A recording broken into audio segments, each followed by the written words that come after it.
పెట్టాలి అని తాపత్రయపడేటప్పుడు ఎవరైనా కూడా ఎన్నికలు అయిపోయిన వెంటనే బడ్జెట్ ప్రవేశపెడతారు. సాధ్యమైనంత ఎక్కువ సమయం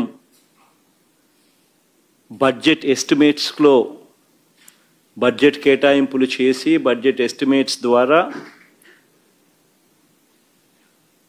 వాటికి కేటాయింపు చేసి వాటిని ఫుల్ఫిల్ చేయాలని ప్రయత్నం చేస్తారు ఎవరైనా కూడా చిత్తశుద్ధి ఉంటే. కానీ అన్ఫార్చునేట్గా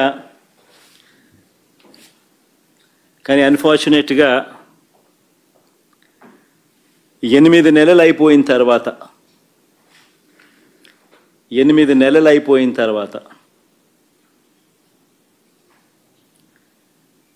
కేవలం ఇక మరో 4 నెలలు మాత్రమే ఉన్న పరిస్థితుల మధ్య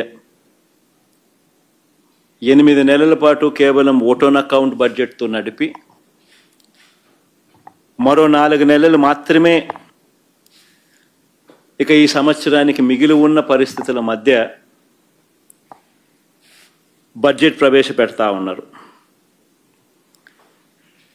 ఆశ్చర్యం కలిగించే విషయం ఏమిటి అంటే ఇంతకాలం బడ్జెట్ పెట్టకుండా ఎందుకు సాగదీసినట్టు అని.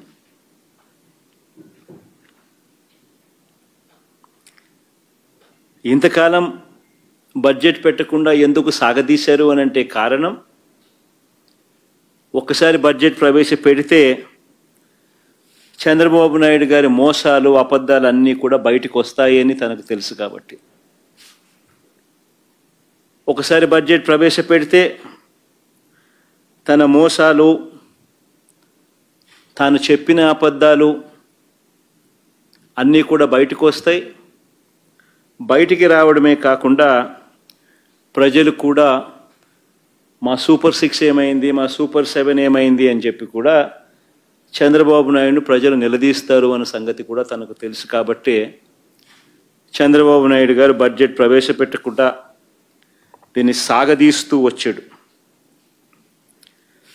సాగదీస్తూ వస్తూ తాను కారణాలు చెప్పుకునే దానికోసం అని చెప్పి రకరకాల కారణాలు సాగదీతకు చెప్పుకుంటూ వచ్చాడు.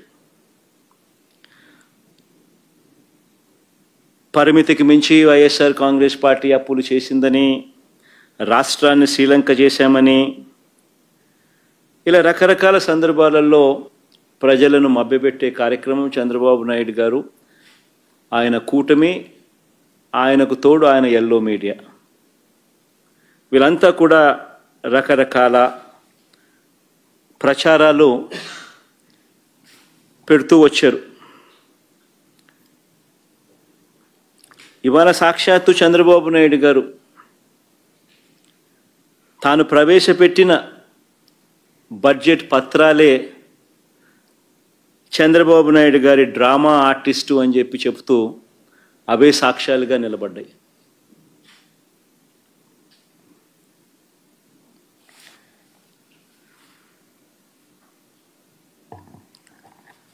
చంద్రబాబు నాయుడు గారు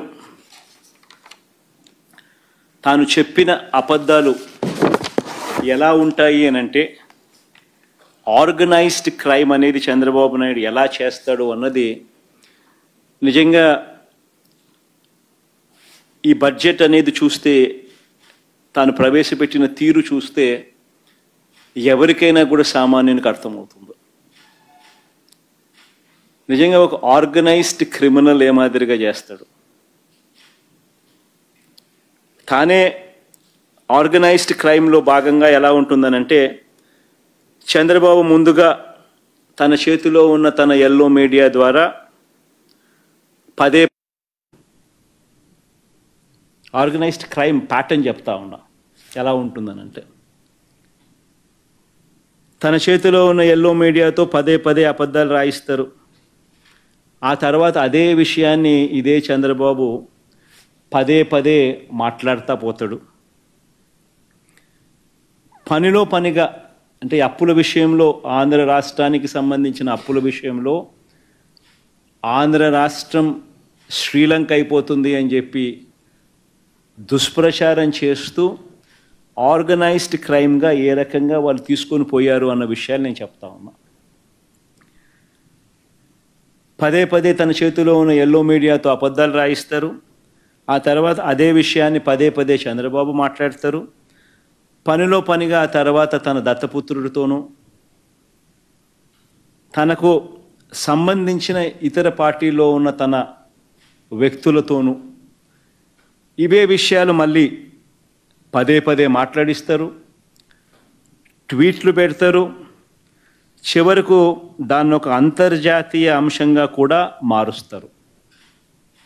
ఇదంతా ఆర్గనైజ్డ్ క్రైమ్లో భాగంగా వీళ్ళంతా కూడా చేస్తారు. ఎందుకు ఈ విషయాలన్నీ కూడా చెప్తా ఉన్నాను అని అంటే, ఈ ఆర్గనైజ్డ్ క్రైమ్ అన్నది ఏ విధంగా జరిగింది అని చెప్పి మీ అందరికీ కూడా ఎక్స్ప్లెయిన్ చేయబోతా ఉన్నాను.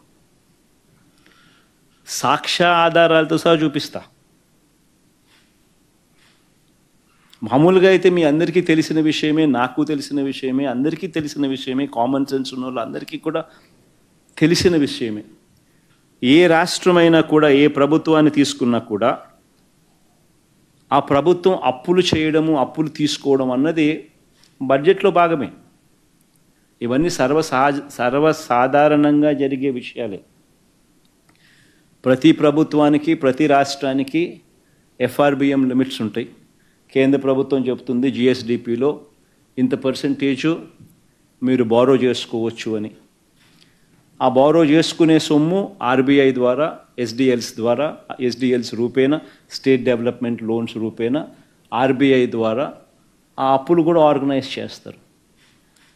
ఏ ప్రభుత్వమైనా కూడా ఇంత పర్సెంటేజ్ ఆర్బీఐ ఏదైతే చెప్తుందో, జిఎస్డిపిలో ఇంత పర్సెంటేజ్ అని ఏదైతే చెప్తుందో, 3%, 3.5% ఆఫ్ ది జిఎస్డిపి అని ఏదైతే చెప్తారో అంతే పర్సెంటేజ్లో ఎవరైనా తీసుకోగలుగుతారు. బియాండ్ దట్ పర్సెంటేజ్ ఎవరు తీసుకునేదానికి స్వేచ్ఛ ఉండదు అన్న సంగతి అందరికీ తెలిసి ఉన్న సంగతే. కానీ ఇదే పెద్ద మనిషి చంద్రబాబు నాయుడు గారు ఏ రకంగా ప్రచారాలు చేశారో, చంద్రబాబు నాయుడు గారి కూటమి ఏ రకంగా ప్రచారం చేశారో, చంద్రబాబు గారి ముఠా ఏ మాదిరిగా ప్రచారం చేశారో మీ అందరికీ తెలుసు. ఏ బ్యాంక్ అయినా కూడా రుణాలు ఎవరికైనా కూడా రాష్ట్ర ప్రభుత్వానికైనా ఇవ్వాలన్నా ఇదొక ప్రొసీజర్. ఒకవేళ కార్పొరేషన్ ఏదైనా లోన్లు తెచ్చుకోవాలన్నా కూడా ఆ కార్పొరేషన్ను కూడా ఇష్టం వచ్చినట్టుగా లోన్లు తీసుకునే పరిస్థితి కూడా ఉండదు. ఏ బ్యాంక్ అయినా కూడా చంద్రబాబు ముఖమో జగన్ ముఖమో చూసి ఇవ్వరు. రాష్ట్ర ప్రభుత్వానికి లేదా ఒకవేళ కార్పొరేషన్ తీసుకుని జరిగితే ఆ కార్పొరేషన్ తీర్చగలుగుతుందా లేదా అన్న కెపాసిటీస్ని ఆధారంగానే తీసుకుని ఇస్తారే తప్ప చంద్రబాబు సుందర ముఖార విందాన్ని చూసో, జగన్మోహన్ రెడ్డి సుందర ముఖార విందాన్ని చూసో ఎవరు ఏ బ్యాంకులు లోన్లు ఇవ్వరు. రాష్ట్ర ప్రభుత్వానికి కానీ, రాష్ట్ర ప్రభుత్వాలకు సంబంధించిన కార్పొరేషన్లకు కానీ ఏదైనా లోన్లు ఇచ్చేటప్పుడు ఇవన్నీ కూడా వాస్తవాలు అయినప్పటికీ కూడా ఏ రకంగా తప్పుడు ప్రచారాలు చేస్తూ, ఏ రకంగా ఒక పద్ధతి ప్రకారం, ఒక ఆర్గనైజ్డ్గా ఏ రకంగా పద్ధతి ప్రకారం వీళ్ళు తీసుకొని పోయారు అబద్ధాలు చెప్తూ అన్నది ఒకసారి నేను చెప్తా. 5/4/2022 ఫస్ట్ పోదాం. అంటే 2022 సంవత్సరం నుంచి స్టార్ట్ చేస్తారనమాట ముమ్మరంగా ఈ ప్రచారాన్ని. అంటే వీళ్ళ ప్రచారానికి ముఖ్య ఉద్దేశం ఏంటి అని అంటే, జగన్కి ఎవరు లోన్లు ఇవ్వకూడదు, జగన్ ప్రభుత్వానికి కేంద్రం కూడా సహాయం చేయకూడదు, జగన్ ప్రభుత్వం ఫెయిల్ కావాలి, జగన్ ప్రభుత్వం ఫెయిల్ అవుతే తద్వారా రాజకీయంగా వాళ్ళు లబ్ధి పొందాలి. ఇది వాళ్ళకు ఉద్దేశం, బ్యాక్గ్రౌండ్ ఉద్దేశం. ఈ స్కెచ్ని ఏ రకంగా ఇంప్లిమెంట్ చేస్తారు ఆర్గనైజ్డ్ క్రైమ్లో భాగంగా అంటే ఒక్కసారి గమనిస్తే చూస్తాం. 5/4/2022 ఈ డేట్లు కొంచెం ఇంట్రెస్టింగ్గా ఉంటుంది నేను చెప్పబోయే సబ్జెక్టు. కాబట్టి కొంచెం డేట్లు కొంచెం ఫాలో కాండి. ఏ రకంగా వీళ్ళు ఆర్గనైజ్డ్ క్రైమ్లో భాగంగా ఏ రకంగా తీసుకొని పోతారు అన్నదానికి చెప్తా. అప్పుల విషయంలో అప్పులన్నీ కూడా విత్ ఇన్ లిమిట్స్ జరిగినప్పటికీ కూడా చంద్రబాబు నాయుడు గారి కన్నా వైఎస్ఆర్సీపీ ప్రభుత్వం ఇంకా బెటర్గా పర్ఫామ్ చేసినప్పటికీ కూడా ఏ రకంగా దుష్ప్రచారం చేస్తూ పోయారు అన్నదానికి నిదర్శనాలు. 5/4/2022 చంద్రబాబు నాయుడు గారు మొదలెడతారు. మరో శ్రీలంకగా రాష్ట్రం అని చంద్రబాబు నాయుడు అంటారు. చంద్రబాబు స్టేట్మెంట్ వెంటనే ఈనాడులో దాన్ని అలా చూపిస్తాడనమాట, ప్రచురణ చేయడం మొదలు పెడతాడు. దీని తర్వాత రాష్ట్రం దివాలా తీసినట్టు సీఎం ప్రకటిస్తారేమో అని చెప్పి మళ్ళీ చంద్రబాబు నాయుడు అంటాడు. ఇది 13/4/2022, 13/4/2022లో అంటాడు. వెంటనే ఈనాడు మేలుకోకుంటే మనకు శ్రీలంక గతే అని చెప్పి రాస్తుంది. ఈనాడు 19/4/2022 వెంటనే ఈనాడు మేలుకోకపోతే మనకు శ్రీలంక గతి అని రాసేస్తుంది. దీని తర్వాత తందన తాన అంటూ దత్తపుత్రుడు శ్రీలంక పరిస్థితికి రాష్ట్రం కూతవేటు దూరంలోనే ఉంది అని చెప్పి ట్వీట్ చేస్తాడు 17/5/2022. దాని తర్వాత అప్పటి టీడీపీ ఆర్థిక మంత్రి, అంటే ఇప్పుడు ప్రస్తుత ఆర్థిక మంత్రి పయ్యావుల కేశవ్, ఇప్పటి టీడీపీ ఆర్థిక మంత్రి ఆ రోజు ఏమంటాడంటే శ్రీలంక కంటే రాష్ట్రానికి 4 రెట్లు అప్పు అని చెప్పి తాను అంటాడు.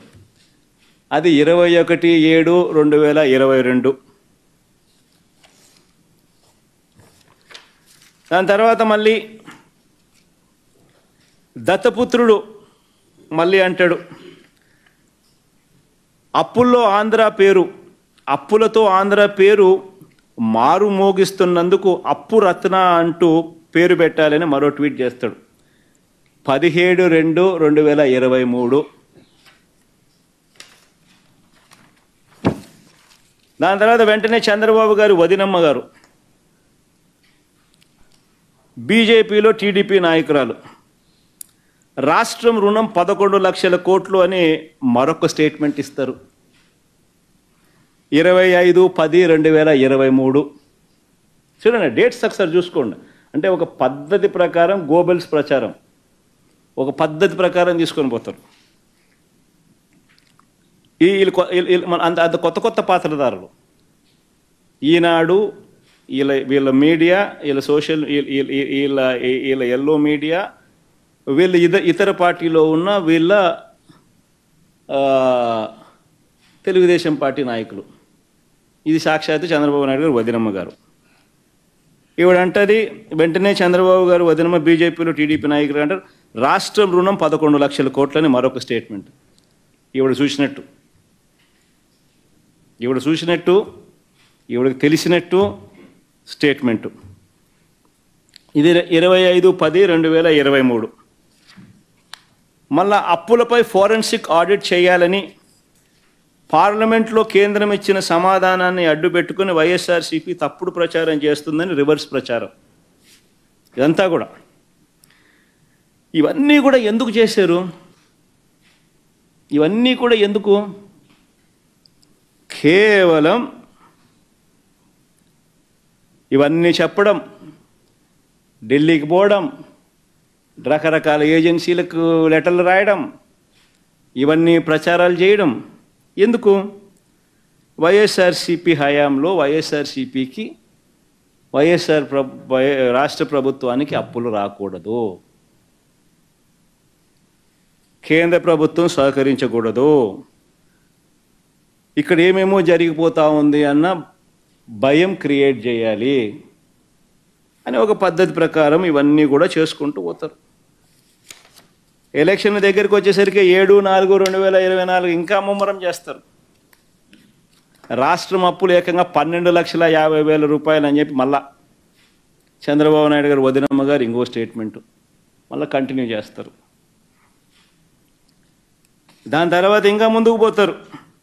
సరిగ్గా ఎన్నికలకి నెల రోజుల ముందు ఈనాడు ముందుకు వస్తుంది అనమాట. 21/4/2024 ఒక ఎకానమిస్టును పట్టుకొస్తారు. ఆయన ఎకానమిస్ట్ అని చెప్పి ఒక బిల్ల తగిలిస్తారు. ఆయనకు తగిలిచ్చి రాష్ట్రం రుణాలు ఏకంగా 14 లక్షలు అని ఆయనతో చెప్పించేసేస్తారు. చూస్తూ ఉంటే, గమనిస్తూ ఉంటే మీ అందరికీ అర్థమవుతుంది. 10 పోయింది, 11 వచ్చింది, 11 పోయి 12.5 వచ్చింది, 12.5 నుంచి ఏకంగా 14 లక్షలకి వెళ్ళిపోయినారు ఎన్నికలకు. అంతా 21/4/24 ఎన్నికలకు ముందు. ఎన్నికల దగ్గరికి వచ్చేసరికి ఒక పద్ధతి ప్రకారము ఒక విషియస్ క్యాంపెయిన్, అబద్ధాల క్యాంపెయిన్. 14 లక్షల రాష్ట్ర రుణాలు ఏకంగా 14 లక్షల కోట్లను ఆయనతో చెప్పించేసేస్తారు. ఈనాడు దాన్ని ప్రచురణ చేస్తాడు పెద్దగా, మిగతా వాళ్ళంతా కూడా దాన్ని అందుకుంటారు. నిజంగా అధికారంలోకి వచ్చిన తర్వాత కూడా మళ్ళీ చంద్రబాబు నాయుడు గారి తప్పుడు ప్రచారం ఆపల, ఇంకా కొనసాగుతారు. ఎందుకంటే అప్పటికైతే ఎలక్షన్లు అయిపోయినాయి. దాని తర్వాత మళ్ళీ ఇంకా చంద్రబాబు నాయుడు గారిని ప్రశ్నిస్తారు. చంద్రబాబు నాయుడు గారు మళ్ళా సూపర్ 6లు సూపర్ 7లు ఇవ్వాల్సి వస్తుంది కదా. ఇంకా సూపర్ 6లు సూపర్ 7లు ఇవ్వకుండా మళ్ళీ ఎగరగొట్టాలి అని అంటే రాష్ట్రం క్లిష్ట పరిస్థితుల్లో ఉంది అని చెప్పి మనం చెప్పాలి కదా. కాబట్టి దాన్ని కొనసాగిస్తాడు చంద్రబాబు నాయుడు. మళ్ళీ ఏంది 10/7/2024 అంటే చంద్రబాబు నాయుడు ముఖ్యమంత్రి అయినాడు. ప్రమాణ స్వీకారం అయిపోయింది, నెల రోజులు దాటిపోయింది. జూన్లోనే ప్రమాణ స్వీకారం చేశాడు. జూన్ 4 ఎన్నికల రిజల్ట్స్ వచ్చాయి. ఇది 10/7/2024 చంద్రబాబు నాయుడు అధికారంలోకి వచ్చిన తర్వాత ఆర్థిక శాఖ రివ్యూ చేస్తూ రాష్ట్రం అప్పులు 14 లక్షల కోట్లు అని చెప్పి లీక్ ఇస్తాడు. అది ఈనాడు వాడు రాస్తాడు, దాన్ని ఈటీవీ వాడు చూపిస్తాడు. దాని తర్వాత 22/7/2024 అంటే ఇది బడ్జెట్ పెట్టాడు. బడ్జెట్ పెడితే ఇవన్నీ వాస్తవాలు బయటకు వస్తాయి కదా, అప్పులు ఎంత ఉన్నాయో తెలిసిపోతాయి కదా ప్రజలందరికీ కూడా, చెప్పక తప్పని పరిస్థితి కదా. కాబట్టి బడ్జెట్ పెట్టాడు. ఎందుకంటే చంద్రబాబు నాయుడుకి ఇంకా కారణాలు కావాలి. సూపర్ 6 ఎగరగొట్టాలి, సూపర్ 7 ఎగరగొట్టాలి.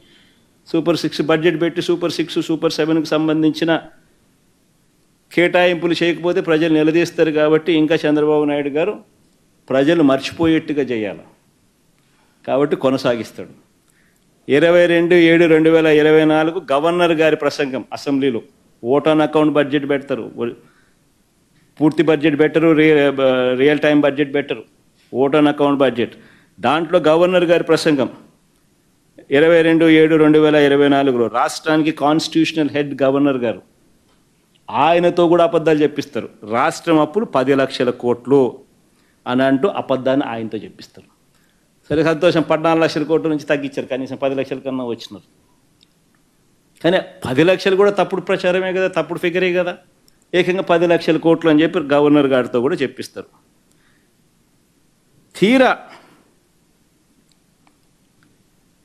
మళ్ళా ఈ మాట చెబుతూ ఇక్కడ వెరీ ఇంట్రెస్టింగ్, ఈ మాట చెబుతూ చంద్రబాబు నాయుడు గారు అదే ఓట్ ఆన్ అకౌంట్ బడ్జెట్ ప్రవేశపెడుతూ చంద్రబాబు నాయుడు గారు మాట్లాడిన మాటలు ఒకసారి విందామా? అది కూడా ఎంత గొప్పగా చంద్రబాబు నాయుడు గారు మాట్లాడతారంటే ఒకసారి ప్లే చేయండి అబ్బా.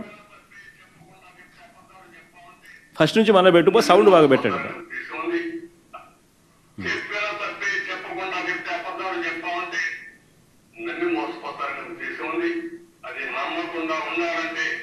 మనం కూడా బాధ్యతగా ప్రజా చైతన్యం తీసుకొస్తే ఇలాంటి సమస్యలకు ఒకే దేవుడు, అది ప్రజా చైతన్యం అని చెప్పడానికి మీ అందరికీ బాధ ఉంది, ఆవేదన ఉంది. మనం ఆవేదించాం, సూపర్ 6 చెప్పాం, చూస్తే భయం వేస్తాం, ముందు కదలలేకపోతున్నాం.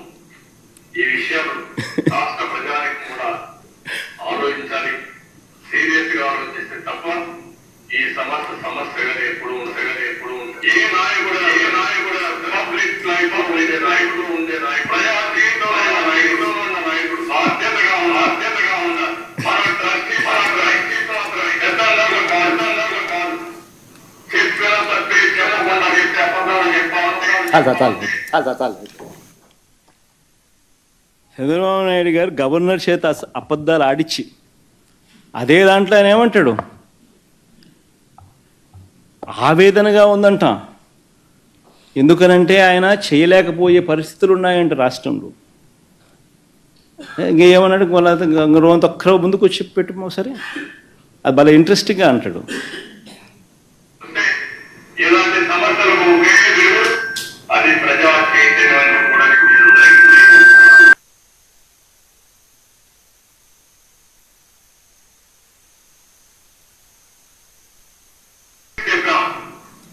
చూస్తే భయం వేస్తాం.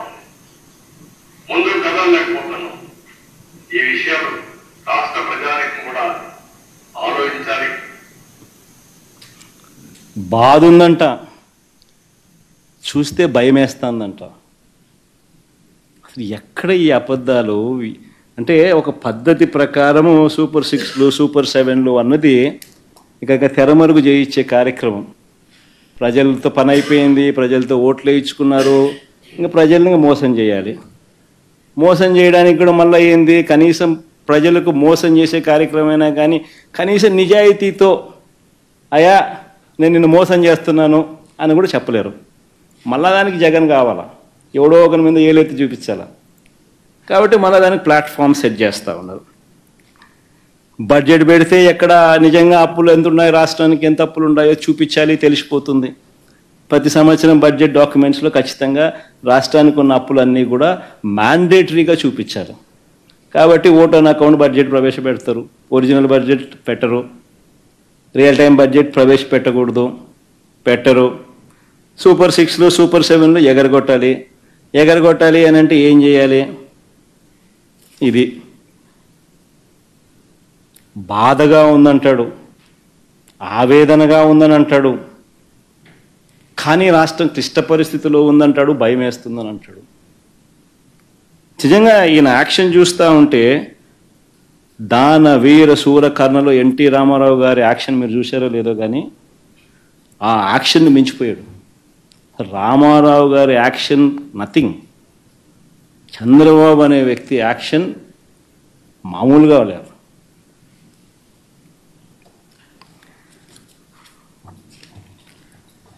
నిజంగా ఆశ్చర్యం కలిగించే విషయాలు ఇవన్నీ కూడా నేను ఏదైతే చెప్తా ఉన్నా. ఇప్పుడు తీరా రాష్ట్రానికి అప్పులు ఎంత ఉంటాయి? ఇప్పుడు బడ్జెట్ ప్రవేశపెట్టినారు కదా, వాళ్ళ బడ్జెట్ డాక్యుమెంట్లే చూద్దాం. వాళ్ళు ప్రవేశపెట్టిన బడ్జెట్ డాక్యుమెంట్ 2024-25. మరి ఇంత బిల్డప్ ఇచ్చినారు, ఇంత పద్ధతి ప్రకారం పథకం ప్రకారం బురద జల్లే కార్యక్రమాలు చేసినారు, ఆర్గనైజ్డ్ క్రైమ్ చేసినారు.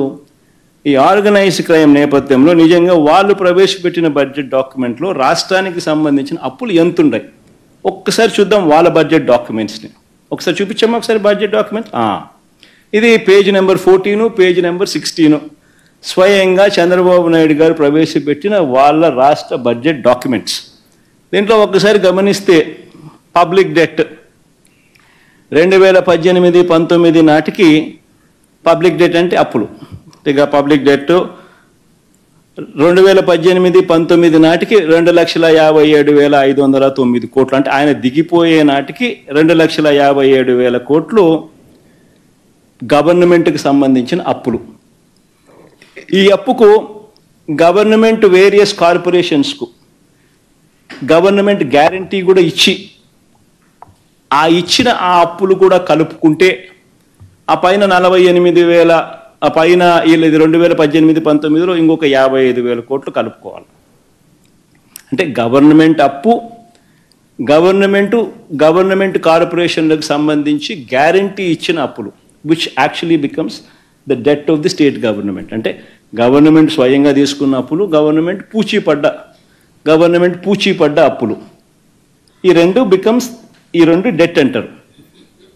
ఈ రెండు డెట్ చూస్తే చంద్రబాబు నాయుడు గారు దిగిపోయే నాటికి 2,57,000 కోట్లు ప్లస్ ఈ 55,000 కోట్లు అంటే 3,13,000 కోట్ల రూపాయలు చంద్రబాబు నాయుడు గారు దిగిపోయే నాటికి అప్పులుంటే,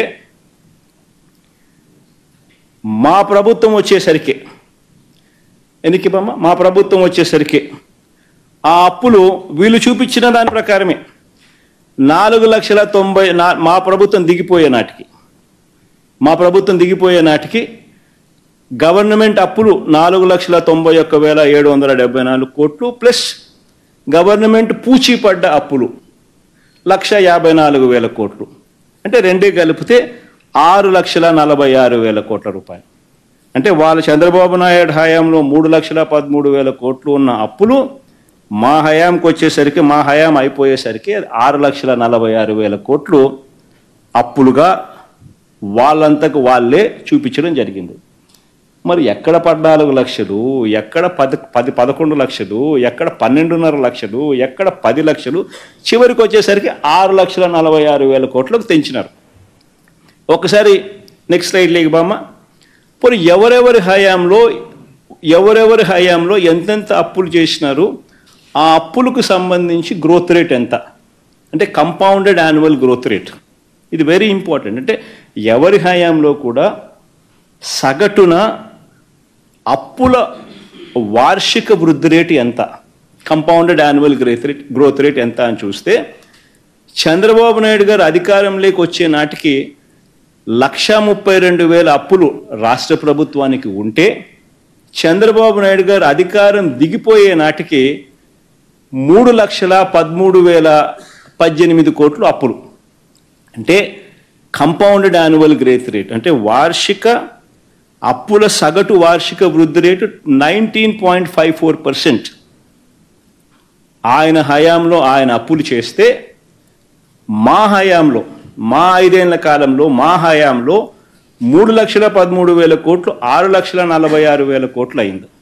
అంటే కంపౌండెడ్ యాన్యువల్ గ్రోత్ రేట్ అంటే అప్పుల సగటు వార్షిక వృద్ధి రేటు మా హయాంలో ఆయన కన్నా తక్కువ 15.61%. అంటే చంద్రబాబు నాయుడు గారి కన్నా ఏకంగా 4% తక్కువ. పోనీలేబ్బా అప్పులు అంటున్నారు కాబట్టి ఇంకా ఒక అడుగు ముందుకేద్దాం. ఇంకా ఒక అడుగు ముందుకేసి నాన్ గ్యారంటీడ్ అప్పు కూడా తీసుకుందాం. నాన్ గ్యారంటీడ్ అప్పు కూడా తీసుకుంటే పవర్ సెక్టర్కు ప్రధానంగా ఉంటాయి కాబట్టి అది కూడా తీసుకుందాం. అది కూడా తీసుకుంటే చంద్రబాబు నాయుడు గారి హయాంలో 8,638 కోట్ల రూపాయలు ఉన్న నాన్ గ్యారంటీడ్ పబ్లిక్ సెక్టర్ కార్పొరేషన్స్కి సంబంధించిన నాన్ గ్యారంటీడ్ డెట్ ఆయన హయాం ముగిసే లోపల 77,228 కోట్లకు తీసుకుపోయినాడు. డిస్కాములన్నీ, పవర్ సెక్టర్ కార్పొరేషన్స్, డిస్కాములు ప్రధానంగా 77,228 కోట్లు తీసుకుపోయినాడు నాన్ గ్యారంటీడ్ డెట్. 54.98% పెరిగింది. మేము డిస్కాములను కాపాడడానికి public sector corporations non guaranteed liabilities అయినా కూడా దానిని తగ్గించే కార్యక్రమం మేము చేసినాం. మా హయాంలో 0.48% మైనస్. అంటే 77,000 కోట్లు ఉంటే దాన్ని 75,386 కోట్లకు తగ్గించడం పెరక్కపోగా. తీరా ఈ గవర్నమెంట్ డెట్ ఒక్కసారి చూస్తే గవర్నమెంట్ అప్పు, గ్యారంటీడ్ అప్పు, నాన్ గ్యారంటీడ్ అప్పు అన్ని కేటగిరీస్లో కూడా చూస్తే చంద్రబాబు నాయుడు గారు ఎక్కే నాటికి 1,40,000 కోట్లు, చంద్రబాబు నాయుడు దిగే నాటికి 3,90,000 కోట్లు. అంటే కంపౌండెడ్ యాన్యువల్ గ్రోత్ రేట్ 22.63%. మా హయాంలో 3,90,000 కోట్లు కాస్త 7,21,000 కోట్లు అయింది. అంటే కంపౌండెడ్ యాన్యువల్ గ్రోత్ రేట్ 13.57%. నిజంగా ఏదైనా అవార్డు ఏదైనా ఇవ్వాలనంటే వైఎస్ఆర్సీపీ ప్రభుత్వానికి పిలిచి అవార్డు ఇవ్వాలి. వాస్తవం చెప్పాలంటే ఫైనాన్సెస్ ఇంత చక్కగా నడిపినందుకు.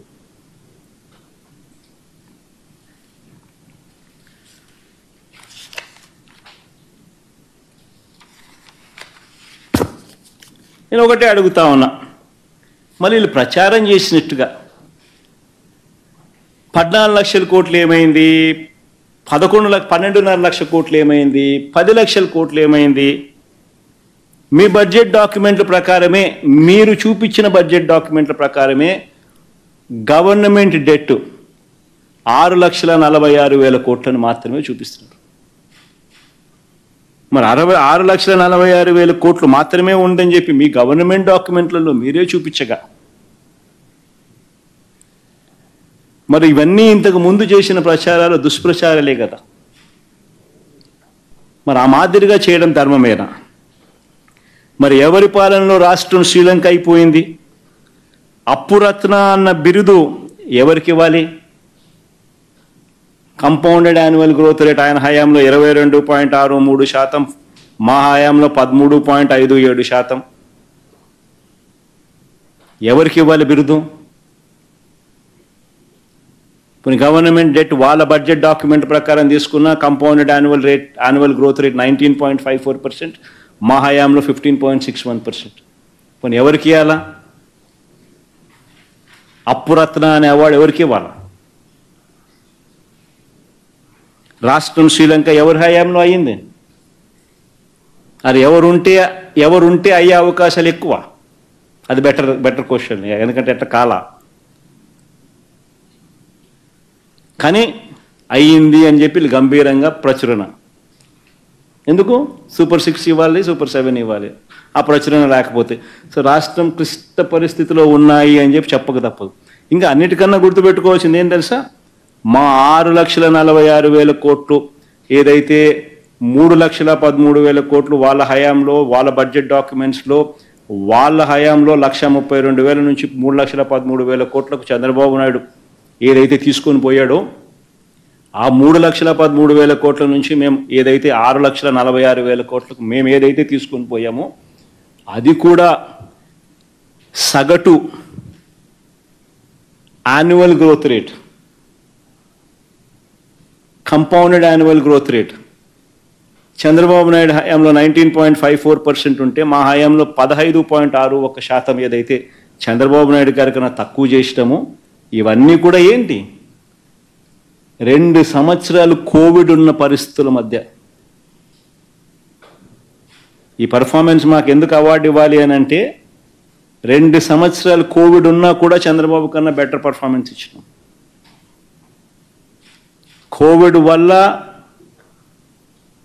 దేశం కాదు ప్రపంచ ఆర్థిక పరిస్థితులన్నీ కూడా అతలాకుతలమైన పరిస్థితులు, రాష్ట్రంలో కూడా అతలాకుతలమైన పరిస్థితులు, రాష్ట్రంలో రావాల్సిన ఆదాయాలు తగ్గిన పరిస్థితి, రాష్ట్రంలో అనుకోని ఖర్చు పెరిగిన పరిస్థితులు. ఇన్ని నేపథ్యంలో కూడా చంద్రబాబు నాయుడు కన్నా బెటర్ పర్ఫార్మెన్స్ ఇస్తూ ఉన్న డేటా.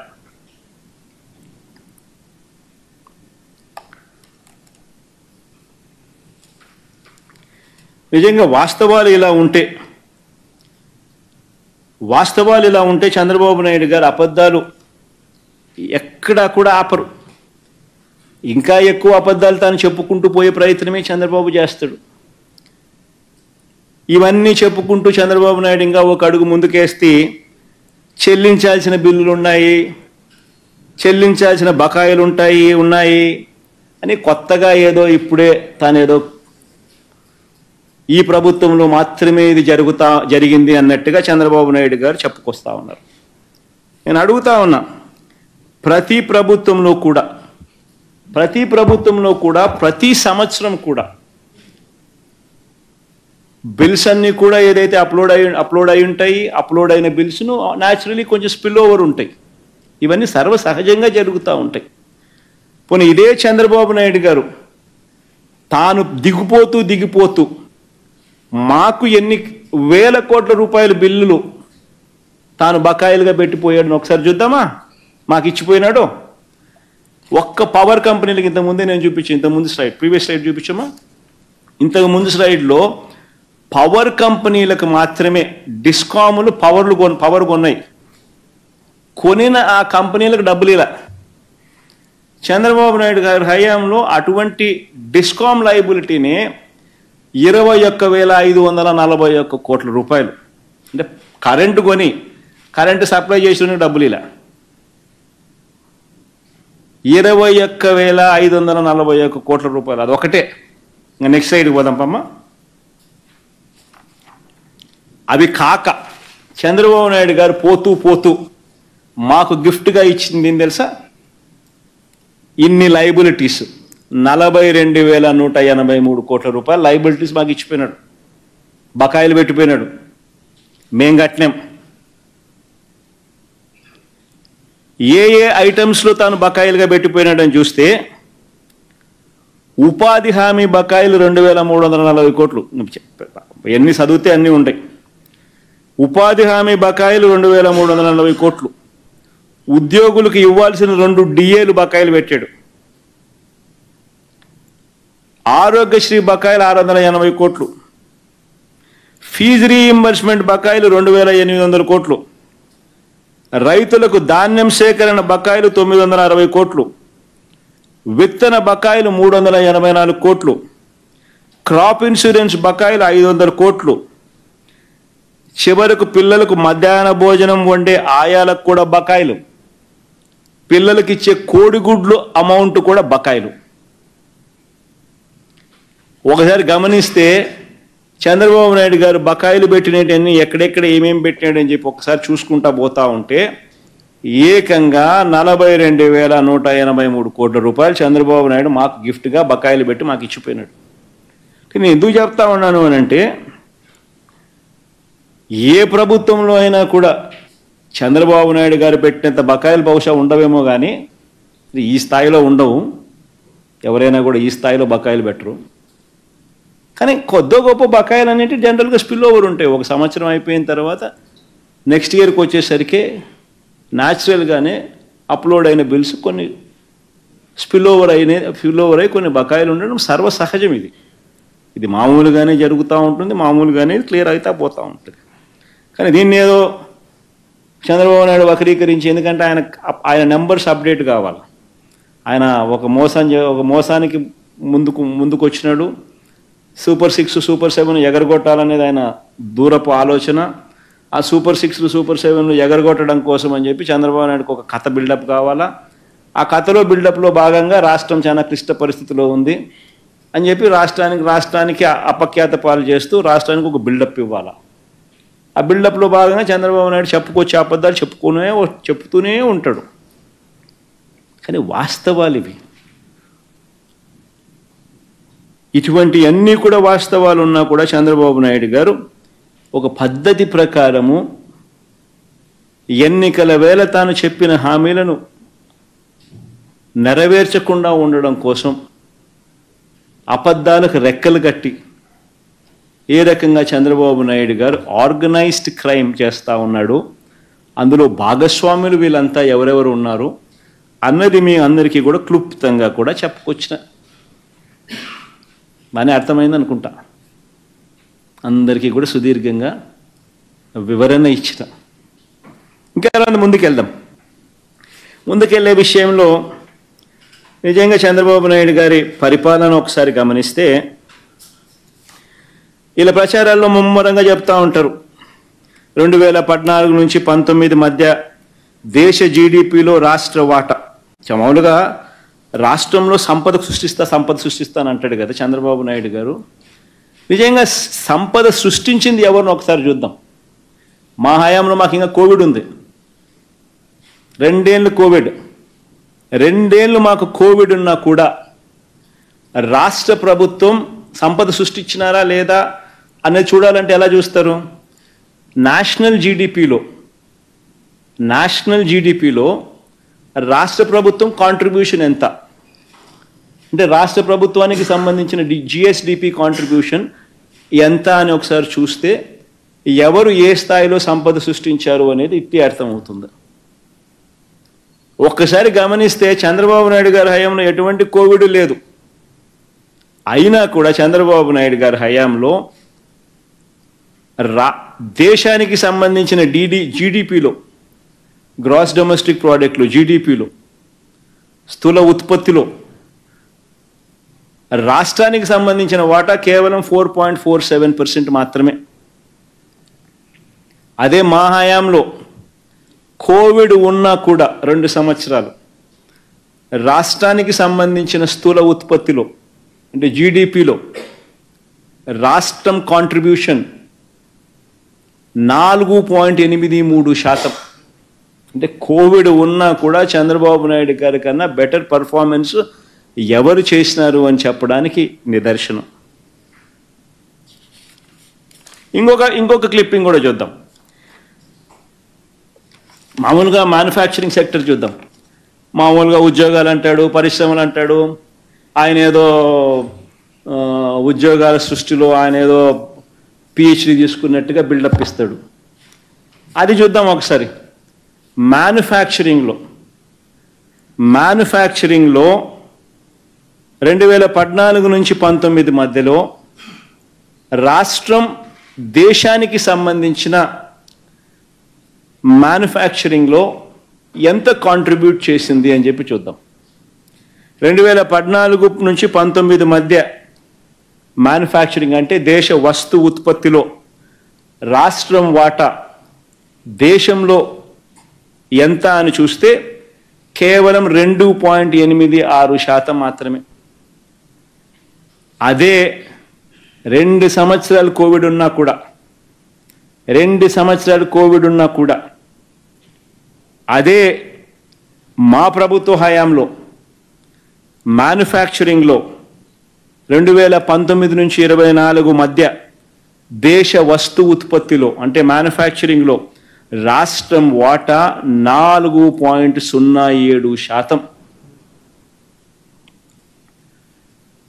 అంటే ఇది జాల్దా ఏ రకంగా మ్యానుఫ్యాక్చరింగ్లో రాష్ట్రం పరుగులు తీసింది, చంద్రబాబు నాయుడు గారి హయాంలో ఎంత వెనకాల పడింది అని చెప్పడానికి ఇది నిదర్శనం కాదా అని అడుగుతా ఉన్నా.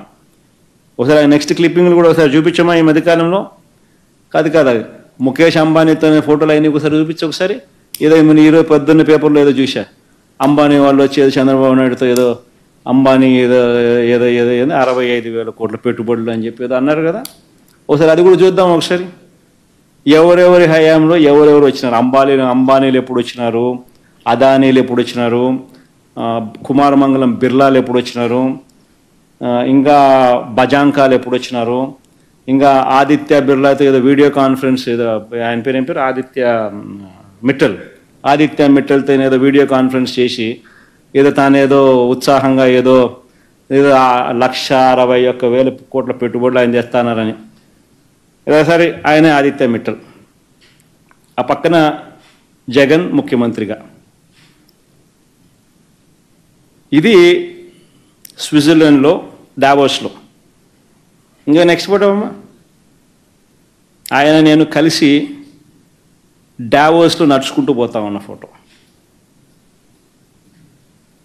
కలిసి. ఇది రెండో ఫోటో. ఇది అదాని వాళ్ళ ఫౌండేషన్ స్టోన్, విశాఖపట్నంలో data centre foundation stone. Next బామ్మ ఫౌండేషన్ స్టోన్. ఇది కుమారమంగళం బిర్లా వాళ్ళ ఫ్యాక్టరీ ఇనాగరేషన్. నెక్స్ట్ బామ్మ ఇది ముఖేష్ అంబానీ విశాఖపట్నంలో మేము ఆర్గనైజ్ చేస్తే ఇన్వెస్టర్స్ మీటింగ్, అదే పనిగా ఆయన వచ్చి మాతో రిలేషన్షిప్లో భాగంగా మాతో ఇంకా రిలేషన్షిప్స్ పెంచుకుంటూ రాష్ట్రంలో ఇన్ని వేల కోట్ల రూపాయలు పెట్టుబడి పెట్టబోతున్నాను అని చెప్పి ఏకంగా స్టేట్మెంట్ ఇచ్చిన పరిస్థితులు. ఆ స్టేట్మెంట్లో భాగంగానే ఫిబ్రవరి 2వ తారీఖునే అంటే ఫిబ్రవరి 2, ఈ సంవత్సరం 2024 ఫిబ్రవరిలోనే 8 ప్రాజెక్టులు ఆల్రెడీ ఎథనాల్ ప్రాజెక్టులు ఆల్రెడీ కట్టడం మొదలుపెట్టాడు.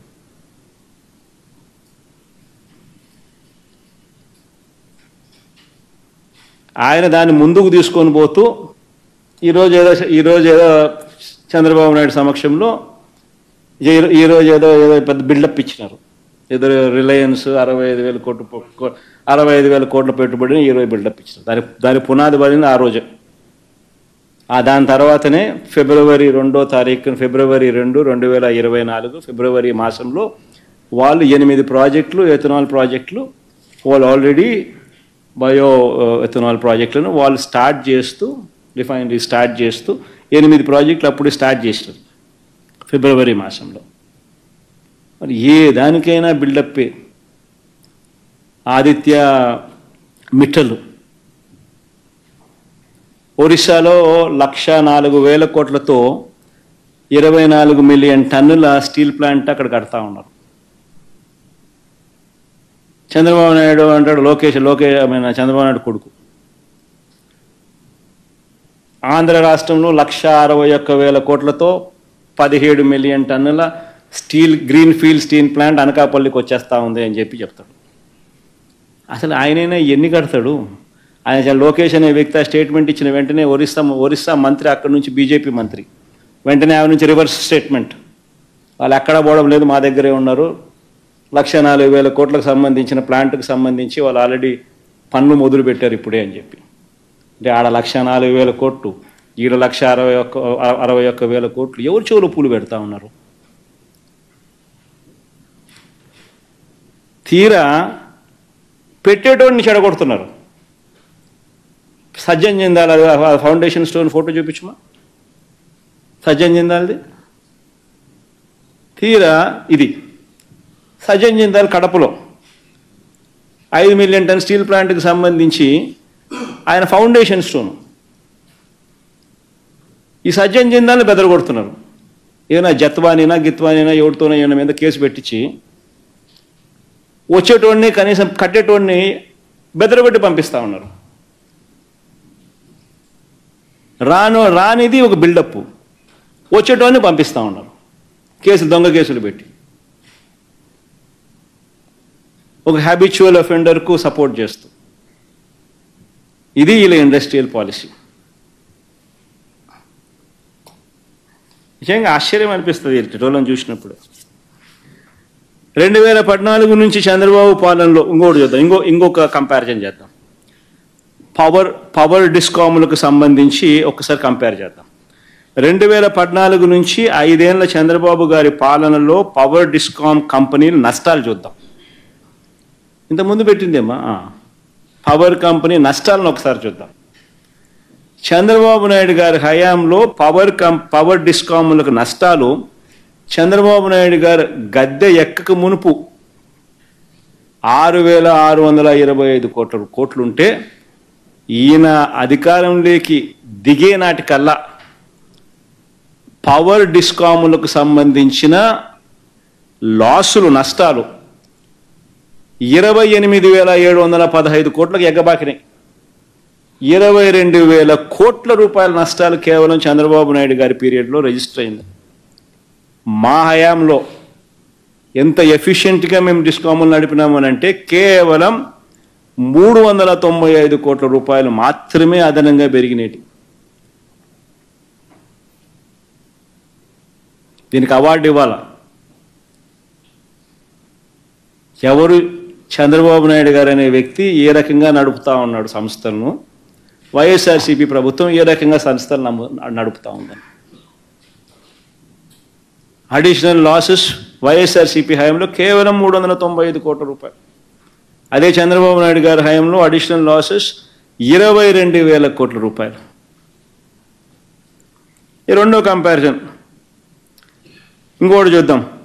చంద్రన్న వెలుగులు అంటారు, చంద్రన్న జిలుగులు అంటారు, చంద్రన్న మెరుపులు అంటారు కదా. మరి ఇంకొక కంపారిజన్ కూడా చూద్దాం. చంద్రబాబు నాయుడు గారి విద్యుత్ కంపెనీ అప్పులు. విద్యుత్ కంపెనీ అప్పులు 2014లో చంద్రబాబు నాయుడు గారు అధికారంలోకి రాక మునుపు 29,552 కోట్ల రూపాయలు మాత్రమే ఉంటే డిస్కాములకు సంబంధించిన అప్పులు చంద్రబాబు నాయుడు గారు దిగిపోయే సమయానికల్లా ఆ అప్పులు ఏకంగా 86,215 కోట్లకు ఎగబాకినాయి. డిస్కామ్ అప్పులు అంటే చంద్రబాబు నాయుడు గారి హయాంలో 56,664 కోట్ల రూపాయలు డిస్కాములను అప్పుల పాలు పెంచాడు. ఏకంగా కంపౌండెడ్ యాన్యువల్ గ్రోత్ రేట్ అంటే వార్షిక growth rate, compounded annual growth rate, సగటు యాన్యువల్ గ్రోత్ రేట్ 23.88% పెరిగింది.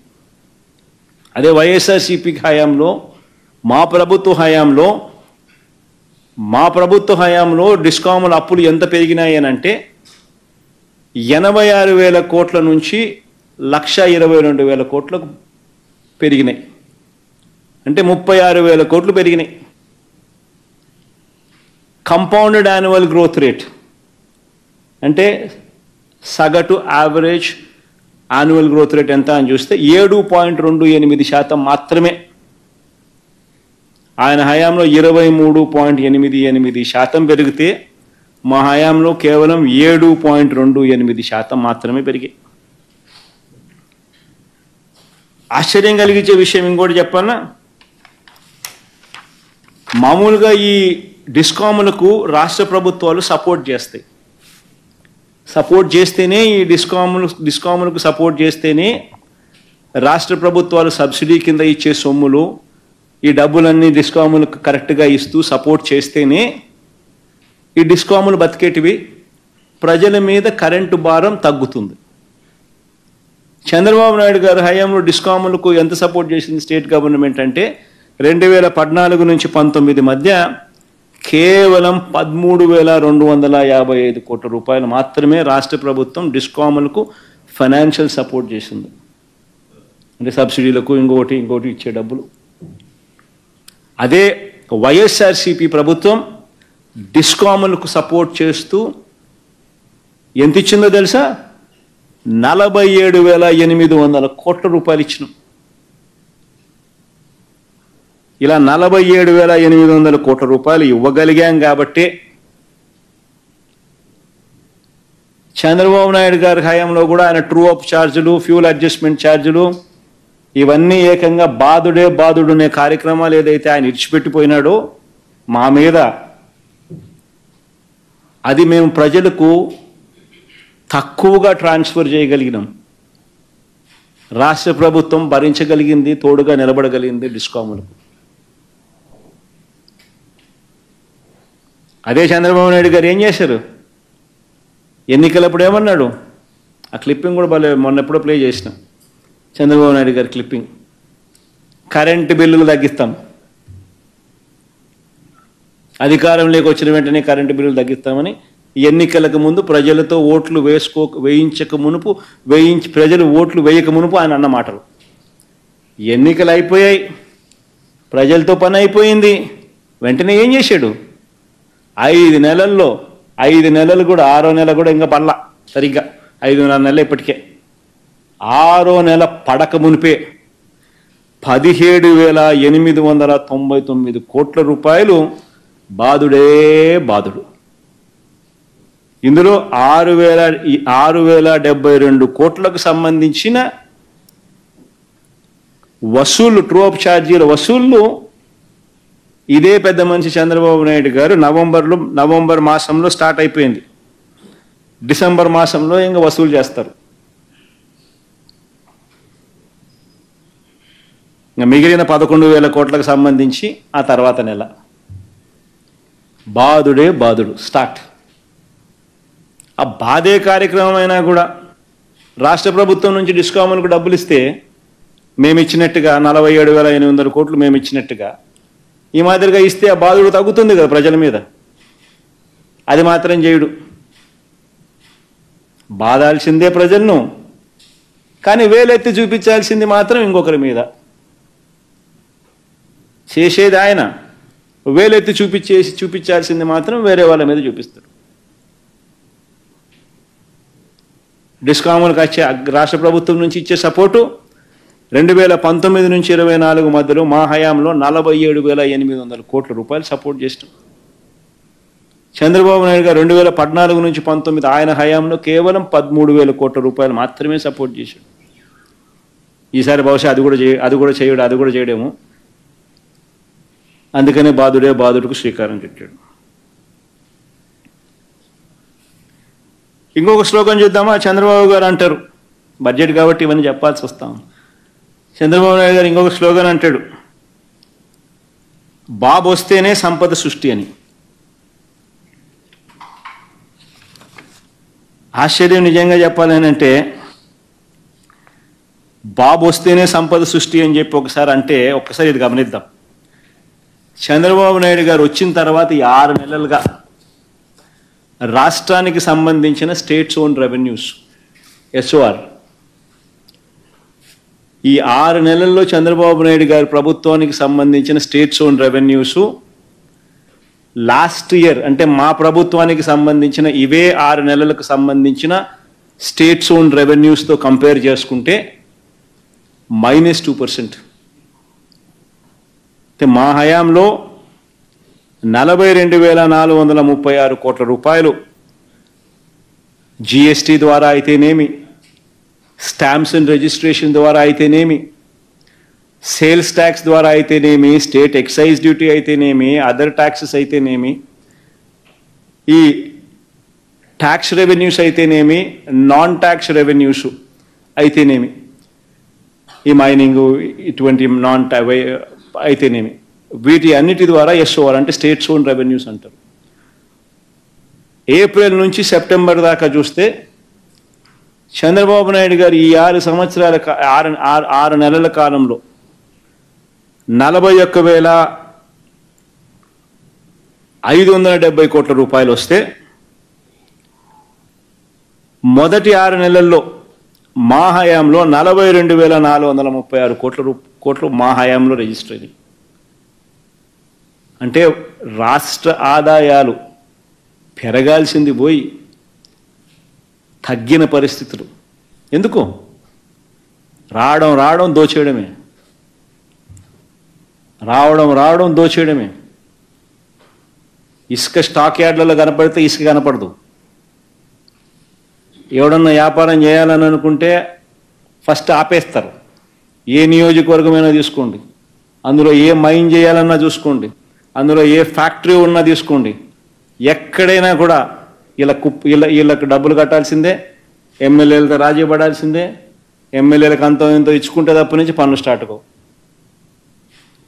ఎక్కడైనా తీసుకోండి, ఏ నియోజకవర్గమైనా తీసుకోండి, ప్యాకాట క్లబ్బులు గవర్నమెంట్కి వచ్చే ఆదాయం కాదు, అది వీళ్ళ లీడర్లకు వచ్చే ఆదాయం. చంద్రబాబుకింత, లోకేష్కింత, ఎమ్మెల్యేలకింత. మద్యం గవర్నమెంట్ షాపులు నడుపుతా ఉన్న పరిస్థితి నుంచి ప్రైవేట్ సిండికేట్ని దింపేశాను. ప్రైవేట్ సిండికేట్ ఎవరు? ఆ ప్రైవేట్ సిండికేట్ వీళ్ళ మనుషులు. వేరే వాళ్ళు ఎవరు టెండర్లు కూడా వేయకూడదు, వేరే వాళ్ళు ఎవరు పార్టిసిపేట్ కూడా చేయరు, చేస్తే షాపులు నడపలేరు, ఇల్లే. ఎంఆర్పి రేటు ఇంత 120, అమ్మేది 130. గవర్నమెంట్కి కాదు వచ్చేది ఆదాయాలు, వీళ్ళ ప్రైవేట్ జోబుల్లోకి. ఇసుక గవర్నమెంట్ సంవత్సరానికి 750 కోట్లు గవర్నమెంట్కి రాయల్టీ వచ్చేది, టన్నుకు 370 చొప్పున. ఇప్పుడు గతంలో మా ప్రభుత్వ హయాంలో కన్నా ఇసుక రేట్లు డబుల్, ఇసుక రేట్లు అంతకన్నా ఎక్కువ. కానీ ప్రభుత్వానికి మాత్రం రూపాయి రావడంలో ఆదాయం. డబ్బంతా ఎవరు జోబులు లేకపోతా ఉంది? చంద్రబాబుకింత, ఆయన కొడుక్కింత, ఆయన దత్తపుత్రుడికింత, వాళ్ళ ఎల్లో మీడియాకింత, ఎమ్మెల్యేలకింత. రాష్ట్రాన్ని దోచేస్తూ ఉన్నారు.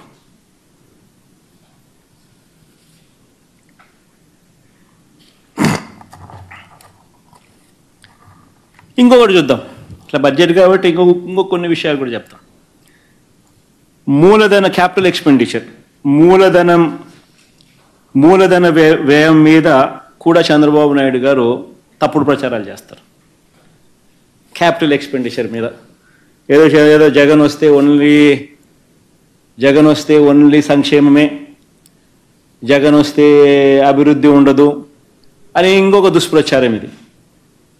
క్యాపిటల్ ఎక్స్పెండిచర్ అంటే మూలధన వ్యయం మీద చంద్రబాబు నాయుడు గారు 2014 నుంచి 19 మధ్య ఆయన హయాంలో ఆయన చేసిన వ్యయం ఎంత అని చెప్పి చూస్తే సగటున 13,860 కోట్ల రూపాయలు ఆయన హయాంలో ఆయన ఖర్చు పెడితే 2019 నుంచి 2024లో వైఎస్ఆర్సీపీ హయాంలో క్యాపిటల్ ఎక్స్పెండిచర్ 15,632 కోట్ల రూపాయల సగటున ఖర్చు పెట్టినాం. అందుకే స్కూలు బాగుపడ్డాయి, అందుకే హాస్పిటళ్ళు బాగుపడ్డాయి, అందుకే ప్రతి గ్రామంలోనూ సచివాలయాలు వచ్చాయి, అందుకే ఈరోజు ప్రణాళికాబద్ధంగా ఈరోజు డ్యాములు కూడా నీళ్లు నిండుండాయి, డ్యాములు పూర్తయ్యాయి ప్రణాళికాబద్ధంగా.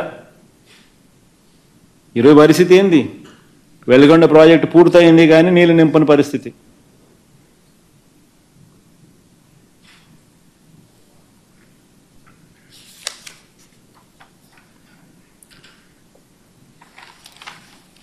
మా ప్రభుత్వం ఒకవైపున ఇవన్నీ కూడా పర్ఫార్మెన్స్లో చంద్రబాబు నాయుడు గారి ప్రభుత్వం కన్నా ఇంకా మెరుగైన పనితీరు చూపిస్తూ, మరోవైపున నిజాయితీతో పరిపాలన చేసినాం. ఎన్నికలప్పుడు ఎన్నికల మేనిఫెస్టో అని అంటూ ఏదైతే మేము మాట చెప్పామో తూచా తప్పకుండా అమలు చేశాం. ఒకసారి అవి కూడా ఒకసారి క్లిప్పింగ్ చూపించము. ఒకసారి మొట్టమొదటిసారిగా రాష్ట్ర చరిత్రలో ఎప్పుడు చూడాల, దేశ చరిత్రలో కూడా బహుశా ఎప్పుడు జరిగి ఉండకపోవచ్చు, బడ్జెట్ ప్రవేశపెట్టేటప్పుడే ఒక క్యాలెండర్ ఇచ్చి ఏ పథకం ఏ నెలలో అమలు అవుతుంది అని చెప్పి ఏకంగా సంక్షేమ క్యాలెండర్ను కూడా బడ్జెట్తో పాటు రిలీజ్ చేసిన ఏకైక ప్రభుత్వం మాదే. ఈ పాటికే జగన్ ఉండింటే ఈ నవంబర్ నెలాఖరికల్లా ఈ పాటికే వైఎస్ఆర్సీపీ ప్రభుత్వం ఉంటే ఈ పాటికే జగన్ ఉండింటే రాష్ట్ర ప్రజలకు ఈ పాటికే ఇవన్నీ కూడా వచ్చి ఉండేటివి. ఏప్రిల్ నెలలో జగనన్న వసతి దీవెన, వైఎస్ఆర్ వడ్డీ లేని రుణాలు స్వయం సహాయక సంఘాలకు, మే మాసంలో జగనన్న విద్యా దీవెన, వైఎస్ఆర్ ఉచిత పంటల బీమా, వైఎస్ఆర్ రైతు భరోసా, వైఎస్ఆర్ మత్స్యకార భరోసా డీజిల్ సబ్సిడీ కూడా. జూన్ మాసంలో బడులు తెరిచిన వెంటనే జగనన్న అమ్మఒడి, జూలై మాసంలో జగనన్న విద్యా కానుక, వైఎస్ఆర్ వాహన మిత్ర, వైఎస్ఆర్ కాపు నేస్తం, జగనన్న తోడు చిరు వ్యాపారులకు, ప్లస్ మిగిలిపోయిన లబ్ధిదారులకు ఆ 6 నెలల్లో ఎవరైనా కూడా మిగిలిపోయిన లబ్ధిదారులు ఎవరైనా ఉంటే వాళ్ళకు కూడా మళ్ళీ అప్లికేషన్ పెట్టి మళ్ళీ వాళ్ళకు కూడా సహాయం చేసే కార్యక్రమాలు. ఆగస్టు నెలలో జగనన్న విద్యా దీవెన మళ్ళీ ప్రతి 3 నెలలకు ఒకసారి ఇస్తా ఉన్న ఫీజు రీయింబర్స్మెంట్ పథకం 3 నెలలు అయిపోయిన వెంటనే మళ్ళీ ఆగస్టులో జగనన్న విద్యా దీవెన, వైఎస్ఆర్ నేతన్న నేస్తం. సెప్టెంబర్ మాసంలో వైఎస్ఆర్ చేయూత, అక్టోబర్ మాసంలో మళ్ళీ వైఎస్ఆర్ రైతు భరోసా 2వ విడత, నవంబర్ మాసంలో జగనన్న విద్యా దీవెన, వైఎస్ఆర్ సున్నా వడ్డీ రుణాలు రైతులకు. ఈ పాటికి ఇవన్నీ కూడా అయిపోయిండాయి. జగనే ఉండింటే చంద్రబాబు నాయుడు గారు ముఖ్యమంత్రి అయ్యారు, అన్ని పథకాలన్నీ క్లోజ్. డిసెంబర్లో అంటే రేపు నెల వైఎస్ఆర్ ఈబీసీ నేస్తాం, వైఎస్ఆర్ లా నేస్తాం, మిగిలిపోయిన లబ్ధిదారులకు మళ్ళీ పథకాల వర్తింపు కార్యక్రమం. మళ్ళీ జనవరిలో వైఎస్ఆర్ రైతు భరోసా 2వ విడత, వైఎస్ఆర్ రైతు భరోసా 3వ విడత, వైఎస్ఆర్ ఆసరా, జగనన్న తోడు చిరు వ్యాపారులకు, వైఎస్ఆర్ పెన్షన్ కానుక పెన్షన్ పెంపు కార్యక్రమం. ఫిబ్రవరిలో జగనన్న విద్యా దీవెన మళ్ళీ ఆ త్రైమాసికానికి సంబంధించిన అక్టోబర్ నవంబర్ డిసెంబర్ సంబంధించిన త్రైమాసానికి సంబంధించిన ఫిబ్రవరిలో జగనన్న విద్యా దీవెన, జగనన్న చేదోడు నాయి బ్రాహ్మణులకు, రజకులకు, టైలర్లకు సంబంధించిన పథకం. మార్చిలో జగనన్న దీవెన,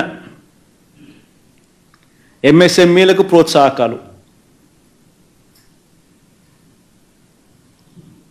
పద్ధతి ప్రకారం క్యాలెండర్ ఇచ్చి ఈ నెల ఇది, ఈ నెల ఇది, ఈ నెల ఇది అని చెప్పి 4 సంవత్సరాలు. Next slide లేకపోమ్మ. 4 సంవత్సరాలు కూడా బడ్జెట్లో ఈ స్లైడ్ కూడా పెట్టి, అంటే ఇప్పుడు చంద్రబాబు నాయుడు దాటివేయడానికి కోసం ప్రయత్నం చేస్తూ ఉన్నాడు కాబట్టి, ఇవ్వకూడదని ప్రయత్నం చేస్తున్నారు కాబట్టి ఆయన పథకాలు ఎక్కడున్నాయి అని చెప్పి బడ్జెట్ చూస్తే కనిపించదు, ఎక్కడెక్కడనో వెతుక్కోవాలి. కనిపించకుండా కనిపిస్తాయి ఎక్కడో చోట. అది కూడా ఇచ్చేదానికి మనసు లేదు కాబట్టి ఇవ్వకూడదు అనుకుంటున్నాడు కాబట్టి అసలు అవి కూడా ఉండవు. అది కూడా అరకొర కేటాయింపులు. కానీ మా ప్రభుత్వ హయాంలో బడ్జెట్లోనే బాగా కనిపించేట్టుగా 22 పథకాలు, ఈ మాదిరిగా పథకం వైఎస్ఆర్ పెన్షన్ కానుక బడ్జెట్ 2022-23కి ఇది, రివైజ్డ్ ఎస్టిమేట్ ఇది, 23-24కి ఇది అని చెప్పి చూపిస్తా ఉన్న పరిస్థితులు. ప్రతి బడ్జెట్ను వైఎస్ఆర్ పెన్షన్ కానుక, వైఎస్ఆర్ రైతు భరోసా, వైఎస్ఆర్ పెన్షన్ కానుక, వైఎస్ఆర్ రైతు భరోసా, జగనన్న విద్యా దీవెన, జగనన్న వసతి దీవెన, వైఎస్ఆర్ ఇన్సూరెన్స్ ఉచిత పంటల బీమా, YSR interest free loans self help గ్రూప్స్కు, YSR interest free loans urban self help గ్రూప్స్కు, వైఎస్ఆర్ ఇంట్రెస్ట్ ఫ్రీ లోన్స్ ఫార్మర్లకు, వైఎస్ఆర్ కాపు నేస్తం, వైఎస్ఆర్ జగనన్న చేదోడు, వైఎస్ఆర్ వాహనమిత్ర, వైఎస్ఆర్ నేతన్న నేస్తం, వైఎస్ఆర్ మత్స్యకార భరోసా, డీజిల్ సబ్సిడీ టు ఫిషర్మెన్ వాళ్ళ బోట్లకు, ఎక్స్గ్రేషియా టు ఫార్మర్స్, లా నేస్తం, జగనన్న తోడు, ఈబీసీ నేస్తం, వైఎస్ఆర్ కళ్యాణమస్తు, వైఎస్ఆర్ ఆసరా, వైఎస్ఆర్ చేయూత, అమ్మఒడి, జగనన్న అమ్మఒడి.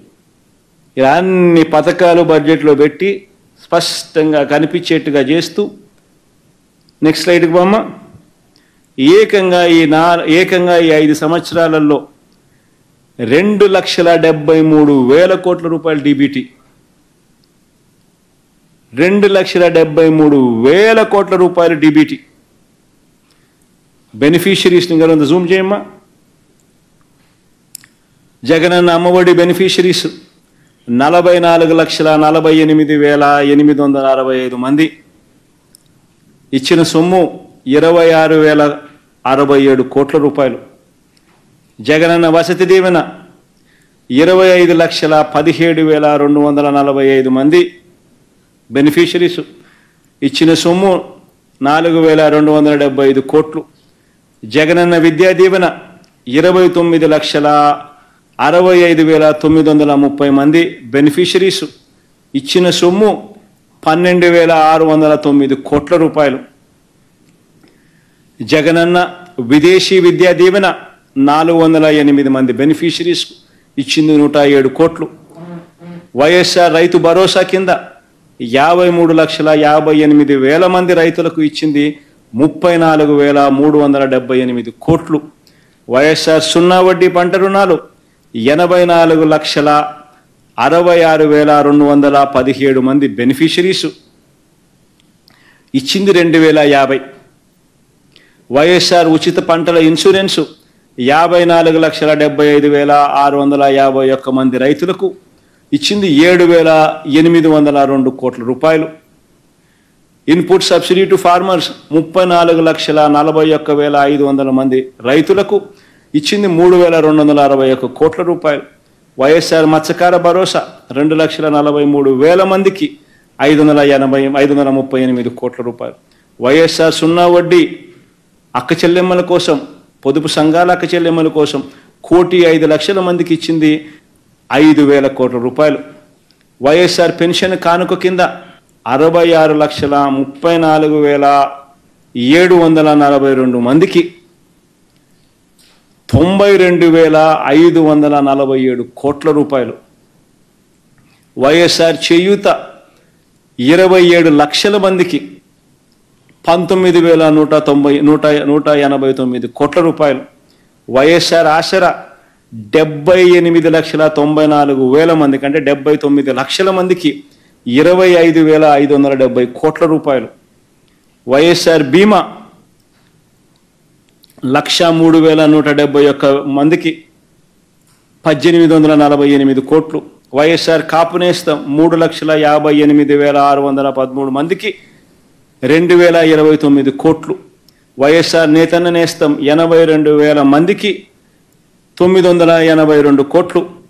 జగనన్న చేదోడు అంటే రజకులు, టైలర్లు, నాయి బ్రాహ్మణులకు 3,37,000 మందికి 1,260 కోట్లు. కొంచెం సైజు పెంచాల. వైఎస్ఆర్ లానేస్తం 5,781 మందికి 41.52 కోట్లు. వైఎస్ఆర్ వాహన మిత్ర 2,76,368 మందికి 1,300 కోట్లు.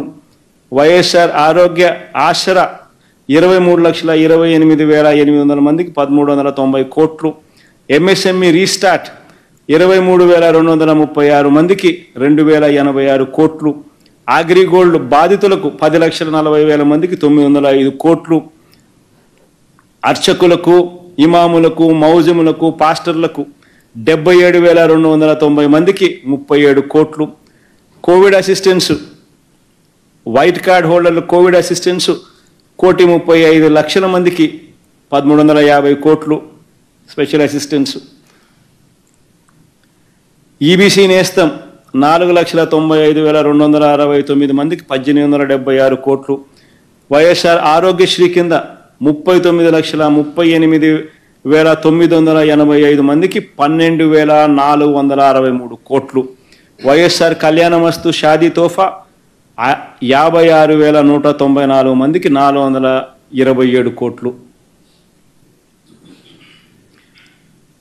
హౌసింగ్ 21,31,564 మందికి 12,295 కోట్లు.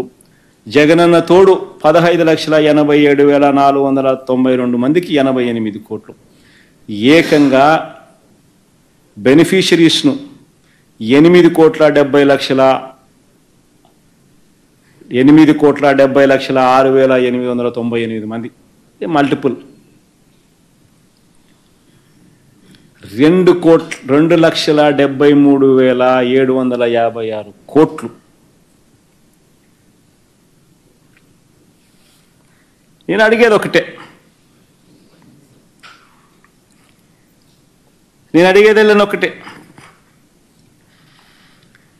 చంద్రబాబు నాయుడు గారిని గట్టిగా నిలదీస్తూ అడిగేది ఒకటే, ఏమైనా ఈ పథకాలను అడుగుతా ఉన్నా. ఈ పథకాలు ఏమైనాయని అడుగుతా ఉన్నా. ఈ పథకాలు లేవు, నువ్వు ఇస్తానన్న సూపర్ 6లు లేవు, సూపర్ 7లు లేవు. ఇది నీ బడ్జెట్. ఏమన్నా బడ్జెటా చంద్రబాబు ఇది అని అడుగుతా ఉన్నా. ఇదే చంద్రబాబు నాయుడు గారు సూపర్ 6లో ఏమన్నారు ఒకసారి చూద్దామా? ఇది కూడా ఇంపార్టెంటే, ఎందుకంటే ఆయన ప్రవేశపెట్టిన బడ్జెట్ డాక్యుమెంట్ ఇది. సూపర్ 6లో ఆయన ఏమన్నాడు? యువతకు 20 లక్షల ఉద్యోగాలు, నెలకు 3,000 రూపాయలు నిరుద్యోగ భృతి. 20 లక్షలు ఇంటూ 3,000 ఇంటూ 12 నెలలు అంటే 7,200 కోట్లు. ఎక్కడైనా బడ్జెట్లో కనిపించిందా? ఇదే పెద్ద మంచి చంద్రబాబు నాయుడు గారిని నేను గట్టిగా నిలదీస్తూ అడుగుతా ఉన్నా. అదే మా హయాంలో అధికారంలోకి వచ్చిన 6 నెలలకే అక్టోబర్ 2వ తారీఖు మునిపే, గాంధీ జయంతికి మునిపే 1,34,000 గ్రామ వార్డు సచివాలయ ఉద్యోగాలు ఇచ్చినాం. 58,000 మందికి ఆర్టీసీ ఉద్యోగస్తులకు రెగ్యులరైజ్ చేసినాం. 2,60,000 మందికి వాలంటీర్లుగా నియామకం చేసి ప్రభుత్వంలోని ప్రతి పథకము ట్రాన్స్పరెంట్గా, వివక్ష లేకుండా, లంచాలు లేకుండా ప్రతి ఇంటికి డోర్ డెలివరీ చేయించాం.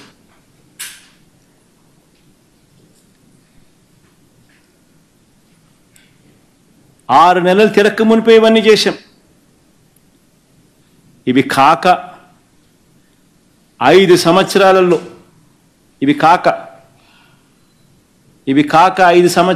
స్లైడ్ కూడా చూపించమా. 5 సంవత్సరాలలో గవర్నమెంట్ రంగంలో వివిధ కేటగిరీస్కి సంబంధించి మేము ఇచ్చిన ఉద్యోగాలు అక్షరాల 6,31,000 ఉద్యోగాలు ఇచ్చినాం ఈ 5 సంవత్సరాల కాలంలో. వాలంటీర్లు అయితేనేమి 2,60,000 వాలంటీర్లు అయితేనేమి 1,34,000 మంది గ్రామ వార్డు సచివాలయాల్లో ఉద్యోగాలు అయితేనేమి, ఆర్టీసీకి సంబంధించిన 58,000 మంది ఆర్టీసీకి ఉద్యోగాలు అయితేనేమి, ఆప్కాస్లో అయితేనేమి, రకరకాల కేటగిరీలో ఏకంగా 6,31,000 ఉద్యోగాలు ఏకంగా రాష్ట్ర ప్రభుత్వం వివిధ కేటగిరీలకు సంబంధించి మేం కల్పించడం జరిగింది.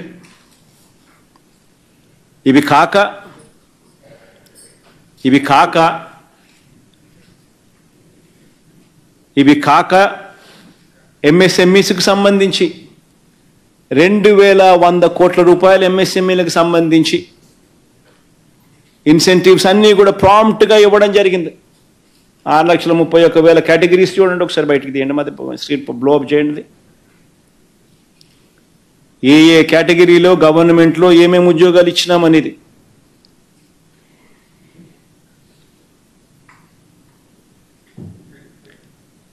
ఏకంగా 6,31,000 ఉద్యోగాలు, అవుట్సోర్సింగ్ అయితేనేమి, కాంట్రాక్టర్ అయితేనేమి, గవర్నమెంట్ ఉద్యోగాలు అయితేనేమి, ఏ కేటగిరీలో వివిధ కేటగిరీలో గవర్నమెంట్ ఉద్యోగాలు ఏకంగా కిందికి రాగా 6,31,000 ఉద్యోగాలు ఇచ్చినాం. కొంచెం తగ్గించి కొంచెం పైకి బామ్మ.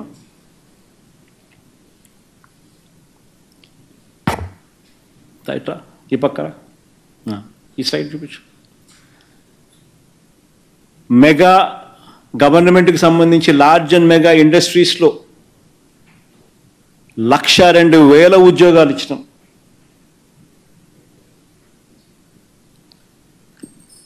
దాదాపుగా 80,000 కోట్ల రూపాయలు పెట్టుబడుల కృష్ణ.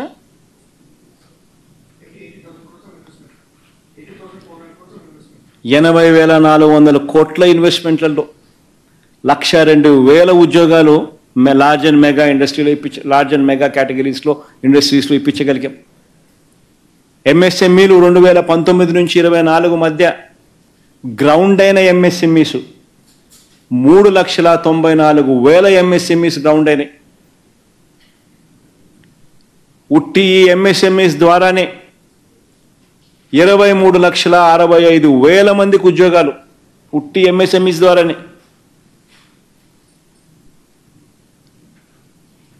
ఇవ్వడం జరిగింది. గవర్నమెంట్ రంగంలో ఇచ్చిన 6,31,000 ఉద్యోగాలకు తోడు లార్జ్ అండ్ మెగా ఇండస్ట్రీస్లో ఇచ్చిన 1,02,000 ఉద్యోగాలకు తోడు ఎంఎస్ఎంఈస్లో ఇచ్చిన 23 లక్షల ఉద్యోగాలకు తోడు ఇవన్నీ కలిపితే 30,99,476 మందికి 5 సంవత్సరాలలో మేము ఉద్యోగాలు ఇవ్వగలిగినాం.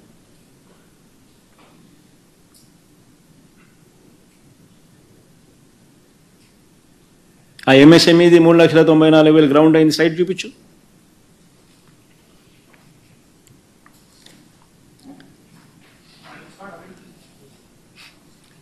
మేం చేస్తే ఇవన్నీ ఇవాళ చంద్రబాబు నాయుడు గారి ప్రభుత్వంలో ఏం జరుగుతూ ఉంది? చంద్రబాబు నాయుడు ప్రభుత్వంలో ఏం జరుగుతూ ఉంది? 2,60,000 మంది వాలంటీర్లను రోడ్డు మీద పడేసినారు. ఉద్యోగాలు కట్. 15,000 మందిని ఏపీ బ్రేవరీస్ కార్పొరేషన్లో పనిచేస్తూ ఉన్న వాళ్ళను ఉద్యోగాల నుంచి తీసేసినారు. 104, 108 ఎంప్లాయీస్ పనిచేస్తూ ఉన్న ఉద్యోగస్తులకు 2 నెలల జీతం మొన్న ఇచ్చినారు. వాళ్ళు గొడవ చేస్తూ ఉంటే ఆయన ప్రభుత్వం వచ్చి దాదాపు 6 నెలలు అవుతాం. 2 నెలల జీతం మొన్న ఇచ్చినారు. ఆపరేటర్కి అయితే అది కూడా ఇవ్వాలి. ఆర్పీలకు ఇంకా ఆర్పీలకు జీతాలు ఇవ్వడం లేదని వాళ్ళ కంప్లైంట్. టాయిలెట్ మెయింటెనెన్స్లో ఆయాలకు జీతాలు ఇవ్వడం లేదని వాళ్ళ కంప్లైంట్. ఇవన్నీ 6 నెలల్లోనే చంద్రబాబు నాయుడు గారి పరిపాలనలో చూస్తూ ఉన్న విచిత్రాలు. అడుగుతా ఉన్నది ఒకటి, 3,000 రూపాయలు ఇస్తానన్నావు, 20 లక్షల మందికి ఇస్తానన్నావు, సూపర్ 6 అని చెప్పినావు, 7,200 కోట్ల రూపాయలు ఎక్కడ కేటాయింపు చేశామని అడుగుతా ఉన్నాం.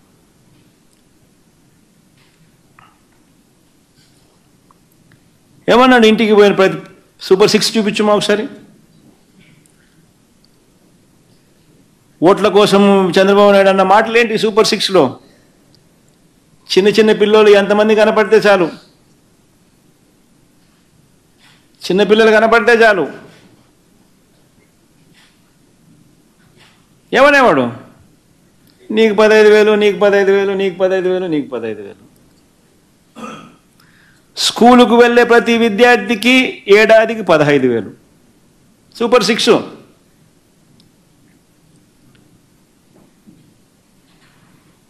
ఈరోజు గవర్నమెంట్ బడులలో గవర్నమెంట్ బడులు ప్రైవేట్ స్కూళ్ళల్లో ఇవాళ స్కూలుకు వెళ్ళే పిల్లలు ఎంతమందో తెలుసా? దాదాపుగా 84 లక్షల మంది పైచులకు. ఇంటూ 15,000 అంటే దాదాపుగా 13,000 కోట్లు. ఎక్కడ కేటాయించానని అడుగుతా ఉన్నా.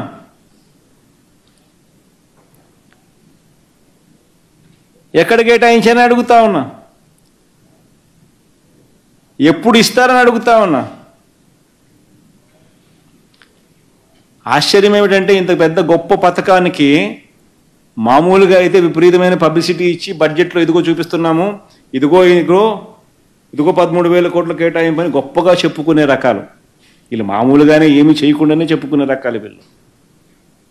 అలాంటిది ఈ పథకం ఎక్కడుంది, దీనికి డబ్బులు ఎక్కడ కేటాయించినారు అని చెప్పి బడ్జెట్లో డాక్యుమెంట్లను ఎత్తుక్కుండా కూడా కనపడ్డంలా. చివరికి ఏదో ఒక మూలన ఆడింత ఈడింత ఆడింత కనిపిస్తుంది. అంటే అది కూడా ఎగరగొట్టేదానికోసం, అది కూడా 5,000 చిల్లర.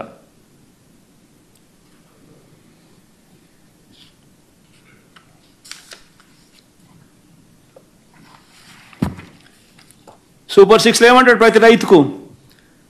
ఇప్పుడు ఏమన్నాడు? ప్రతి రైతుకు 20,000 రూపాయల ఆర్థిక సహాయం. ఆ మాట అనేటప్పుడు ఏమన్నాడు? ఎలక్షన్ క్యాంపెయిన్లలోనూ గాను ఈ మేనిఫెస్టో ఇచ్చేటప్పుడు ఏమన్నారు? జగన్ ఇచ్చేది 13,500, అందులోనూ కేంద్రం ఇస్తా ఉంది 6,000, మేమొస్తే 20,000 ఇస్తాము. అంటే దాని అర్థమైంది, కేంద్రం ఇచ్చేది కాక నువ్వు 20,000 ఇస్తున్నాను అని చెప్పి బిల్డప్ ఇచ్చినావు. అంతే కదా నువ్వు చెప్పిన మాటలు? అంతే కదా చెప్పింది? జగన్ 13,500 ఇస్తున్నాడు, అందులో కేంద్రం 6,000 ఇస్తున్నాడు, జగన్ ఏం చేస్తున్నాడు అని చెప్పి అసెంబ్లీ సాక్షిగా మాట్లాడినారు, క్యాంపెయిన్లో మాట్లాడినారు. అంటే ఎట్లా ప్రజలకు ఏమని ఇంప్రెషన్ ఇచ్చినావు? అంటే కేంద్రం ఇచ్చేది కాక నువ్వు 20,000 రూపాయలు ఇస్తాననేగా నువ్వు చెప్పింది. ప్రతి రైతుకు ఏటా 20,000 రూపాయల ఆర్థిక సహాయం అని. నీ స్కీమ్ వేరే, వాళ్ళది పిఎం కిసాన్, అది వేరే స్కీమ్. నీ స్కీమ్ పేరు పిఎం కిసాన్ అని పెట్టలా. అంతే కదా అని అర్థం? 53,52,000 మంది రైతులకు ఇంటూ 20,000 రూపాయలంటే దాదాపు 11,000 కోట్ల రూపాయలు కేటాయింపు చేసింది. ఎంత కేటాయింపు చేసినావు? 1000 కోట్లు. అంటే ఎవరిని మోసం చేయడం కోసం? మోసం కాదా?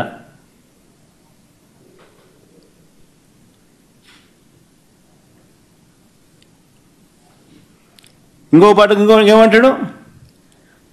ప్రతి మహిళకు నెలకు 1,500 రూపాయలు, 19 సంవత్సరాల నుంచి 59 సంవత్సరాల వరకు ప్రతి మహిళకు 1,500 రూపాయలు అంటే 18,000 రూపాయలు. ప్రతి మహిళకు 18,000 రూపాయలు ఇస్తాడంట అని చెప్పింది.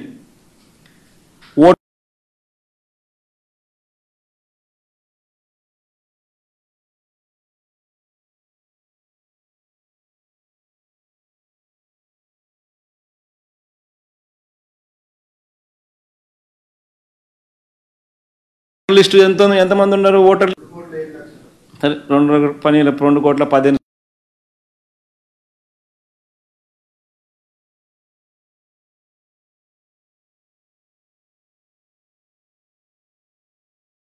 2,15,10 ఉన్నా కానీ ఏదో 2,7 అనుకుందాంలే. ఓటర్ లిస్ట్ క్లియర్గా ఉంది కదా, ఎవరెవరు ఉన్నారు అని చెప్పి 18 సంవత్సరాల అబ్బా అంతా ఓటర్ లిస్టులో ఉండరు కదా, మహిళలు ఎంతమంది ఉన్నారు, మన వాళ్ళందరూ ఎలిజిబుల్లే కదా. మరి 2,07,00,000 అనుకుందాం పోనీ, ఇంటూ సంవత్సరానికి 18,000 అంటే ఎంత? 37,313 కోట్లు. 37,313 కోట్ల రూపాయలకు గాను చంద్రబాబు నాయుడు ఏం కేటాయించినాడు? దమ్మిడి కేటాయించకపోగా, పైగా ఏం తెలుసా, బడ్జెట్లో ఒక చోట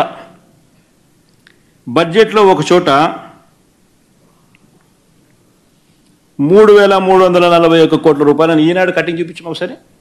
ఎంత దారుణంగా వీళ్ళంతా ప్రజలను అబద్ధాలతో మోసం చేస్తారనంటే, ఈనాడు కటింగ్ ఒకసారి చూడండి. ఆడబిడ్డ నిధి పథకానికి 3,331 కోట్ల రూపాయలు అని చెప్పి ఈనాడు ఫోటో. అది సరే, 37,000 కోట్లు కావాల్సిన చోట 3,340 కోట్ల రూపాయలు అనేది రాస్తున్నావు, బడ్జెట్లో అది చూపిస్తున్నావు. ఈనాడు ఏదో పెద్ద ఆడబిడ్డని పథకానికి అని చెప్పి ఒక ఆదాయం ఎట్లా, ఒక అక్కచెల్లెం ఎట్లా డబ్బులన్నీ పట్టుకొని దాన్ని నువ్వు చూపుతూ దాన్ని ఏదో బాగా చేస్తున్నావు.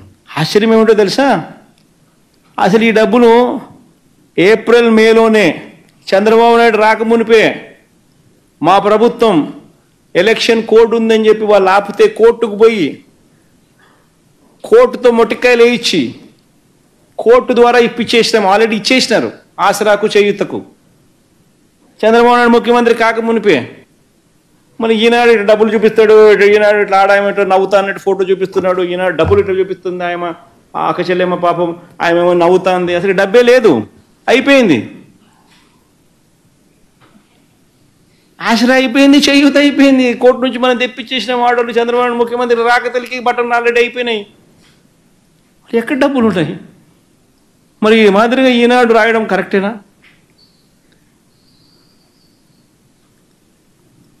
ఏం మోసం ఇది, ఏం దగా ఇది, ఏం అబద్ధాలు ఇవి?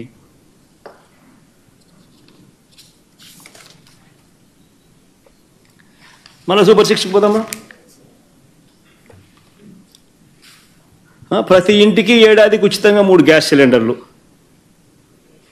రాష్ట్రంలో ఆ స్లైడ్ పెట్టుమా, యాక్టివ్ గ్యాస్ సిలిండర్లు ఎన్నున్నాయని. ఈ డేటా, ఇది అవైలబుల్ డేటా. రాష్ట్రంలో యాక్టివ్ గ్యాస్ సిలిండర్లు ఈరోజు రాష్ట్రంలో ఎన్నున్నాయని. 1,55,00,000 గ్యాస్ సిలిండర్లు ఈరోజు యాక్టివ్గా ఉన్నాయి. ఇది central government data. LPG connections data available. Andhra Pradesh రాష్ట్రంలో 1,55,00,000 ఆంధ్రప్రదేశ్ రాష్ట్రంలో గ్యాస్ సిలిండర్లు యాక్టివ్గా ఉన్నవి. మళ్ళీ 1,55,00,000 ఇంటూ 895 రూపాయలు ఇంటూ 3 సిలిండర్లు ఎంత? 4,200 కోట్లు. నువ్వు కేటాయించింది ఎంత? 895 కోట్లు. మరి ఎవరికి ఏంది? ఏ మోసం కాదా ఇది?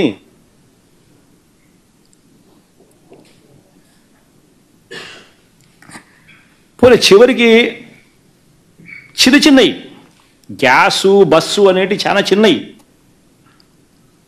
అసలు వాస్తవం చెప్పాలంటే ఉచిత బస్సు, ఈ ఉచిత బస్సు అనేది దసరా అయిపోయింది, దీపావళి అయిపోయింది, విజయదశమి అయిపోయింది, వినాయక చవితి అయిపోయింది, ఇంకా ఏమున్నాయో నాకు తెలియదు. ప్రతి పండగ అయిపోతానే నెక్స్ట్ పండగ అంటాడు. ఇవన్నీ మామూలుగా ఈ గ్యాస్ కానీ ఈ బస్సు కానీ చాలా చిన్నవి. ఈ చిన్నవి లాస్ట్కి చేస్తాడేమో చంద్రబాబు నాయుడు. ఎలక్షన్ దగ్గరికి వచ్చేసరికి మభ్య పెట్టేందుకు ప్రజలను సూపర్ 6లో నేను 2 చేసిన అని చెప్తాడు. లాస్ట్కి ఏంది? Gas, bus. మిగతా పెద్దవన్నీ పంగనామాలే, అంతే కదా. చివరికి చిన్నవి కూడా చేయడానికి ఈ మనిషికి మనసే రాదు.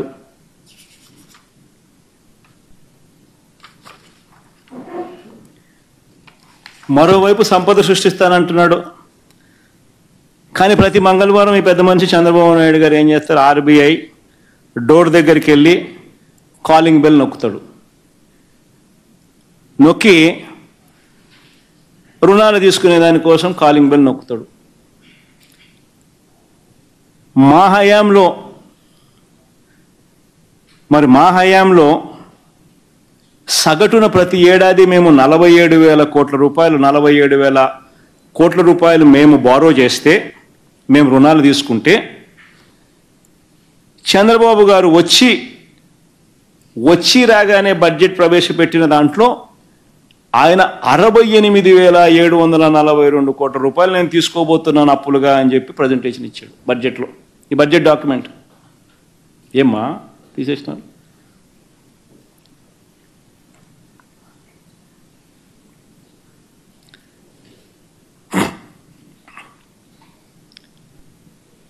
ఆర్బీఐ కాలింగ్ బెల్, ఆర్బీఐ దగ్గరికి వెళ్ళి చంద్రబాబు నాయుడు గారు మంగళవారం కాలింగ్ బెల్ నొక్కుతాడు.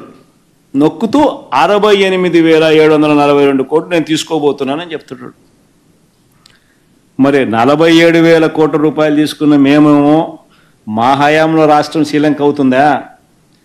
మళ్ళీ ఆయన 68,742 కోట్లు నేను తీసుకోబోతున్నాను అని చెప్పి ఏకంగా బడ్జెట్లో చెప్పిన ఈయన హయాంలో రాష్ట్రం శ్రీలంక అవుతుందా అన్నది నిజంగా ప్రతి ఒక్కరూ కూడా ఆలోచన చేయాల్సిన అవసరం. నిజంగా ఒకవైపు ఏమో చంద్రబాబు నాయుడు గారి హయాంలో నిజంగా అన్ని రకాలుగా రాష్ట్రం కుదేలైపోయిన పరిస్థితి కనిపిస్తూ ఉంది. ఇచ్చిన ప్రతి హామీని కూడా నిలబెట్టుకోకుండా ప్రజలను మోసం చేస్తూ ఉన్న పరిస్థితి, ప్రతి సెక్షన్ను కూడా మోసం చేస్తూ ఉన్న పరిస్థితి. ఇటువంటి పరిస్థితుల్లో చంద్రబాబు నాయుడు గారి హయాంలో మహిళలు చిన్నారుల కూడా పరిస్థితి ఏమిటి అని అంటే రాష్ట్రంలో చూస్తే ఎప్పుడు చూడని విధంగా జరుగుతూ ఉంది. ఏకంగా 110 మంది మహిళల మీద, చిన్నారుల మీద అత్యాచారాలు ఈ 5.5 నెలల్లోనే.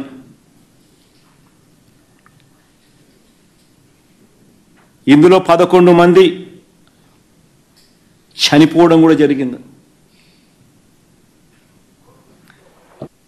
నిన్న కూడా 3 ఇన్సిడెంట్లు జరిగాయి. రాష్ట్రంలో ఈ 5.5 నెలల కాలంలోనే ఏకంగా రాష్ట్ర వ్యాప్తంగా 177 హత్యలు జరిగాయి. 500కు పైగా హత్యాయత్నాలు జరిగాయి ఈ 5.5 నెలల కాలంలోనే. ఇంతకుముందు నేను చెప్పినట్టుగా 110 మంది మహిళలు, చిన్నారుల మీద అత్యాచారాలు, లైంగిక దాడులు జరిగాయి. 11 మంది చనిపోవడము జరిగాయి. ఇంతమందిపై దాడులు జరుగుతూ ఉన్నా, మహిళలపై అన్యాయాలు జరుగుతూ ఉన్నాయి. బడ్జెట్ చూస్తే నీది మోసం, అబద్ధం, అన్ని రకాలుగా ఈ ప్రభుత్వం ఫెయిల్ అయిపోయిన పరిస్థితులు.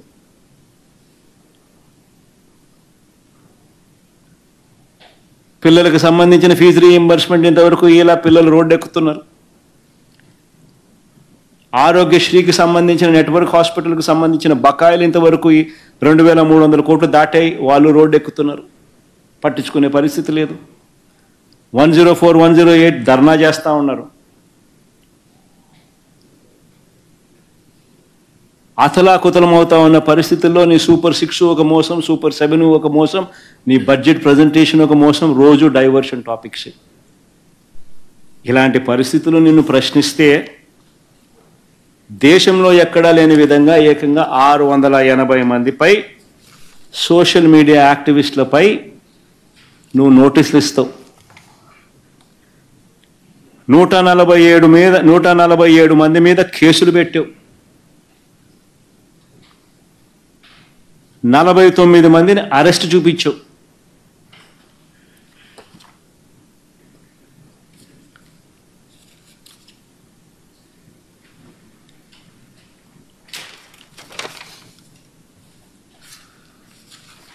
సూపర్ 6 ఏమో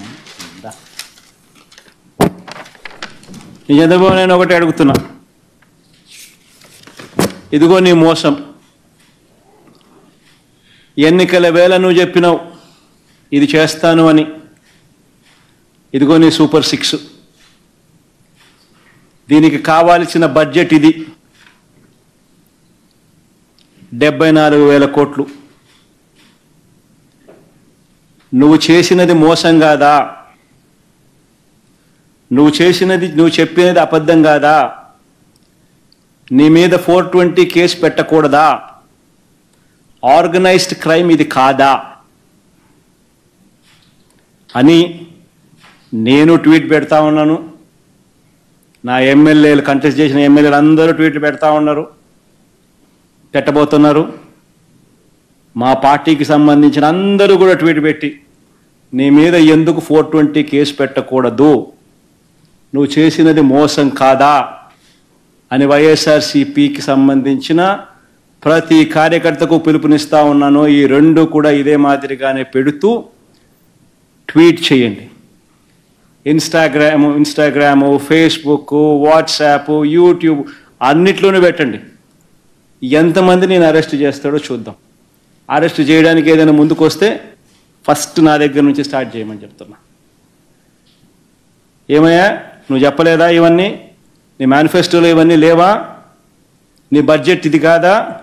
నీ బడ్జెట్లో కేటాయింపులు, వీటికి సంబంధించిన కేటాయింపులు ఇవి ఉండాల్సింది కాదా? మరి ఎందుకు కేటాయింపులు చేయలేదు?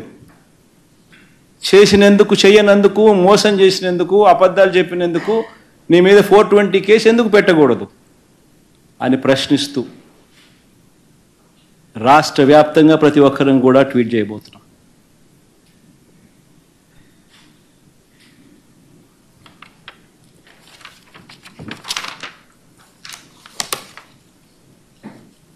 అంతే బాటలే.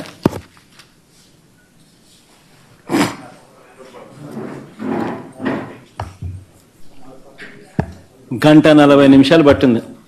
వాస్తవమే. మరి ప్రతిపక్ష నాయకుడిగా అసెంబ్లీలో మాట్లాడాల్సి వస్తే ఇవన్నీ చెప్పి, ఇవన్నీ చూపించి, ఇదే మాదిరిగా మాట్లాడాల్సి వస్తే నిజంగానే గంట 40 నిమిషాలు పడుతుంది.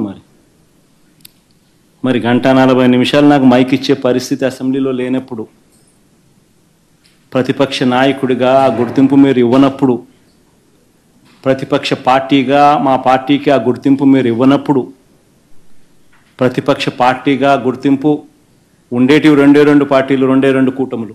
ఒకటి అధికార కూటమి, రెండోది ప్రతిపక్షం. ప్రతిపక్షం మా తప్ప ఇంకెవరూ లేరు. అలాంటి మా పార్టీ 40% ఓట్ షేర్ వచ్చిన మా పార్టీకి ఉన్నది ఒకే ఒక్క ప్రతిపక్ష పార్టీ అయినా కూడా ఆ పార్టీని నువ్వు ప్రతిపక్షంగా గుర్తించనంటావు. ప్రతిపక్షంగా గుర్తిస్తే ఆ పార్టీకి ఒక నాయకుడు ఉంటాడు, ఆయన ఆటోమేటిక్గా ప్రతిపక్ష నాయకుడు అవుతాడు. ఒక్కసారి ప్రతిపక్ష నాయకుడు తాను అయినాడు అని అంటే ఒక హక్కుగా సభలో మైక్ తనకు ఇవ్వాల్సి వస్తుంది. అప్పుడు ఈ గంట 40 నిమిషాల సేపు తాను మాట్లాడతాడు, అసెంబ్లీలో ఇవన్నీ చెబుతాడు. చెబితే చంద్రబాబు నాయుడు దగ్గర మాటలు ఉండవు, చెప్పడానికి సమాధానాలు ఉండవు. కాబట్టి నువ్వు ప్రతిపక్ష పార్టీగా గుర్తించడం లేదు. ప్రతిపక్ష పార్టీగా గుర్తిస్తే ఆటోమేటిక్లీ ఆ ప్రతిపక్ష పార్టీకి సంబంధించిన నాయకుడిని ప్రతిపక్ష నాయకుడిగా కూడా గుర్తించక తప్పదు. కాబట్టి కావాలని నువ్వు ప్రజల గొంతు వినపడకూడదు అని నువ్వు చేస్తా ఉన్న ఈ దుర్మార్గానికి మీడియా ద్వారా ప్రజల సమక్షంలో ప్రజల తరపున మాట్లాడుతూ ప్రజలకు సుదీర్ఘంగా అన్ని విషయాలు తెలియజేస్తా ఉన్నాను. రాబోయే రోజుల్లో కూడా అసెంబ్లీ జరిగినంత కాలం మా ఎమ్మెల్యేలు, మా పార్టీకి సంబంధించిన సీనియర్ నాయకులు మీడియా ముందుకు రోజు వచ్చి ప్రశ్నలు లేవనెత్తుతూనే ఉంటారు. ప్రతి 3వ రోజుకో 4వ రోజుకో నేను కూడా వచ్చి ఇలా సుదీర్ఘంగా నాకే మైక్ ఉంటే, అసెంబ్లీలో నాకు కూడా మైక్ ఇచ్చి ఉంటే, ఇచ్చే ధైర్యం మీరు చేసి ఉంటే ఇవే ప్రశ్నలు ఆన్సర్ మీరు చెప్పవలసి వస్తుంది అని చెప్పి మీడియా ద్వారా ఖచ్చితంగా అడుగుతూ ఉంటాం. Thank you. Sir, your YSRCP MLCs today walked out of the council. What's your say on that? And apart from it, sir, important issue that social media activists of your party have been booked. Even Sajila Ramakrishna Garu has already been booked in the cases. Ramakrishna, Avinash, as I've been telling you earlier, see, every party has social media activists. Not only the parties have social media activists. Generally, by and large, you have so many millions of voices who are social media activists. Why do you say Modi has so many followers? Why do you say so-and-so has so many followers? Likewise, every party has so many followers. Every party manages their own accounts also, social media accounts also. And you have millions of people following. Every one of them has their own Facebook account. How difficult is it for everybody who is following automatically creates their own Facebook account, their own WhatsApp account, their own Instagram account, their own YouTube account. It's just a matter of filling in certain forms and you're there. Everybody does it. You also have them. And just because you voice your concern, you question the government, your cases are registered against you. And if that were to be the case, then do you think democracy would survive? You need to ask these questions yourself. If any party which is in the opposition is to go through this kind of harassment, then do you think any voice could be raised? Even when we were in government, I could show you so many of these voices, a lot of them from TDP sponsored. They have their own ITDP or so whatever, also from their own platforms. But what could anybody do? You cannot choke the voice of the people. It is the freedom. The freedom that you have as your party is not to see. See the messages what these people have put in. They're not, all these messages like, Ammaku nillu, Nanaku fullu. What is wrong in it? These are general, regular messages. Even these kind of messages, what have been put up, voicing against the government, are also questioned. And worse off, you're ignoring the Supreme Court guidelines, which confines you to only 41A. Whereas now you're projecting them as organized crime. What is organized there? What is a crime there? If somebody were to voice out a concern and you say it's an organized crime, then I think Congress regularly refutes Modi. And so many other parties refute, so many other leaders, so many other parties. Then all of them are to be put behind bars. See, all these people are kids. All these people are probably, 35, 40 years at best, from 25 to 40 years of age. Why do you want to ruin their lives? What exactly are you gaining out of this? All what they did was raise concern. All what you should be doing is correct yourself. That is where it ends. Sir, Mr. Naidu has been, you have said that Mr. Naidu has been known as an organized criminal. You are saying Mr. Naidu is an organized criminal and that there has been plans from the TDP and like-minded parties since 2022 to create some kind of perception.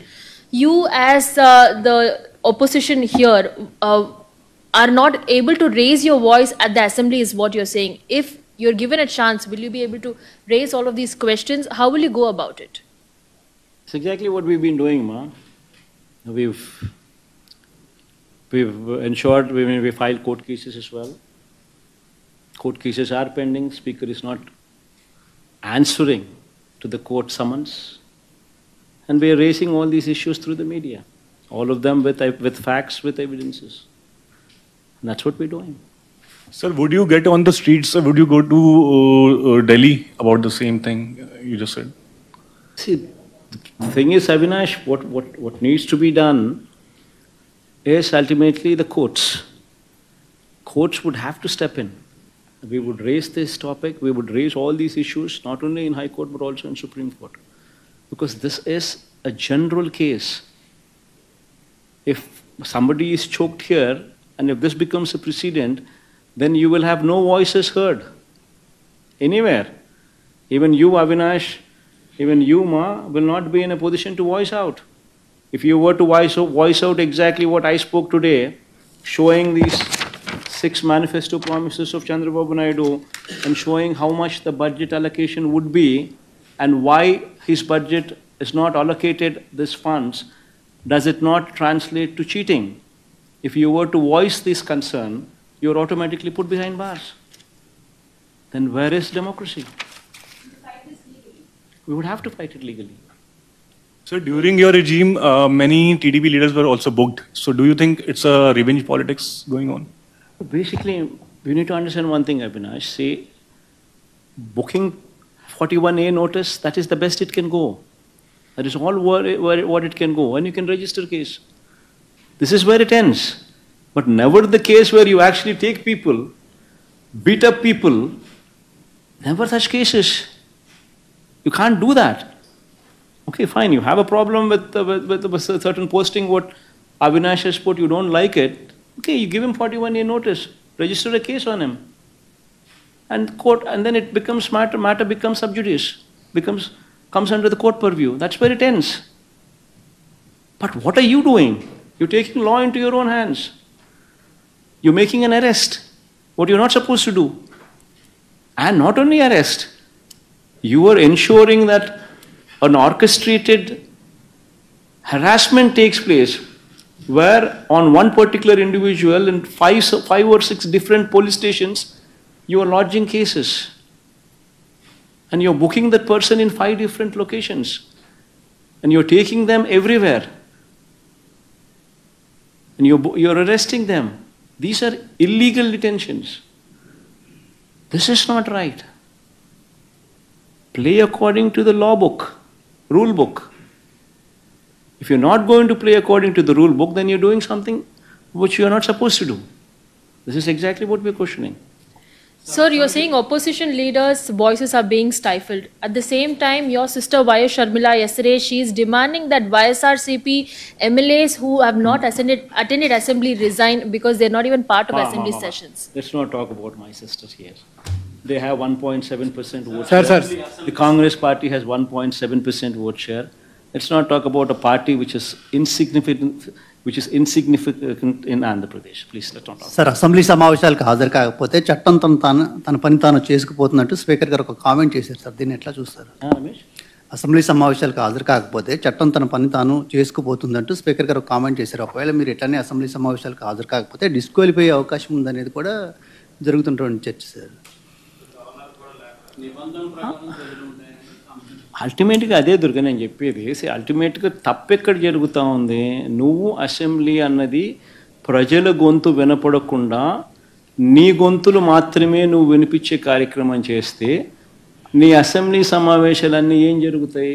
ఆత్మస్తుతి, పరనింద. ఇంతే జరిగేది.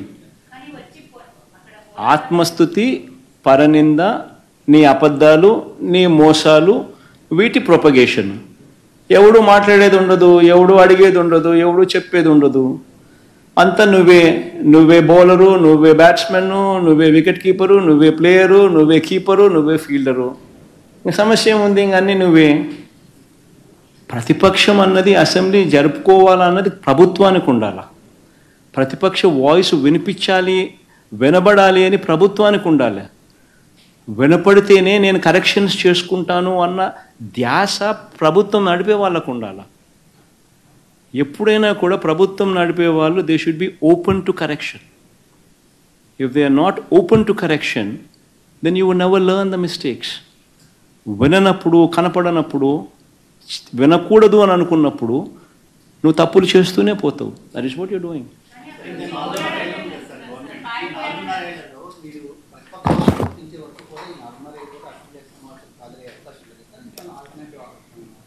చూద్దాం రమేష్, కోర్టులో case ఉంది. Last time స్పీకర్కి summons ఇచ్చినారు.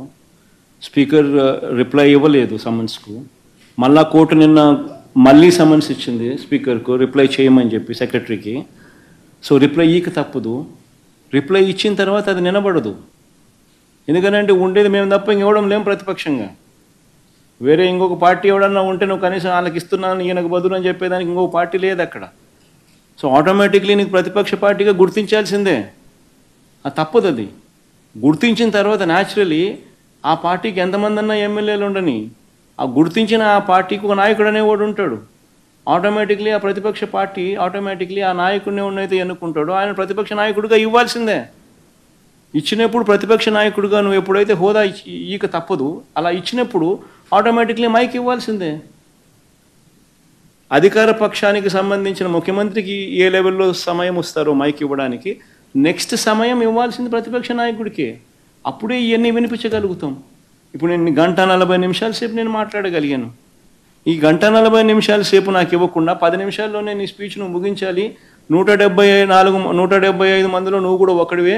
నీకు 174 మందికి సమయం ఇచ్చేది ఏ మాదిరిగా ఇస్తున్నానో నీకు కూడా అంతే సమయం ఇస్తాను అని నీకు కూడా చెప్పి 10 నిమిషాలు నువ్వు ముగించాలని అంటే నువ్వేం చెప్పగలుగుతావు?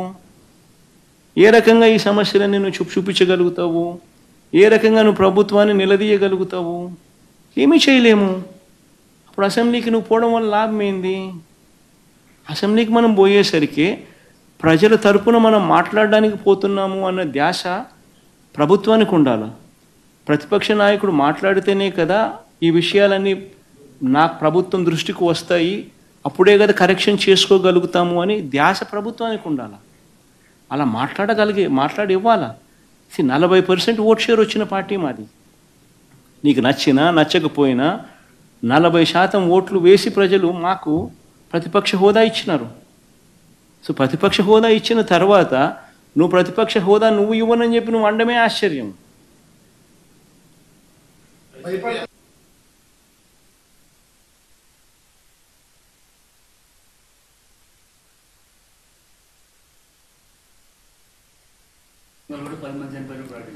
అదే రవి, డయేరియా ఘటన జరిగినట్టుగా అందులో ఇంతమంది చనిపోయినట్టుగా నేను చెప్పడమే కాదు, వాళ్ళ పార్టీకి సంబంధించిన వాళ్ళ డిప్యూటీ సీఎం కూడా అక్కడికి వెళ్ళి చెప్పిన తర్వాత కూడా అసెంబ్లీలో ఎవరూ చనిపోలేదు అని చెప్పి ఇంకొక మంత్రి నవ్వుతూ చెప్తున్నాడు అని అంటే, అపహాస్యం చేస్తూ ఉన్నారు అని అంటే దాని అర్థం ఏంది? వాళ్ళే బౌలరు, వాళ్ళే బ్యాట్స్మెన్, వాళ్ళే వికెట్ కీపరు, వాళ్ళే ఫీల్డరు. పరనింద ఆత్మస్థుతి ఇవి తప్పంగా అసెంబ్లీలో ఇంకేం ఉండవు. ఇంకొకడు ఎవడో ఇంకొక వాయిస్ వినపడకూడదు అన్నట్టుగానే జరుగుతూ ఉంది.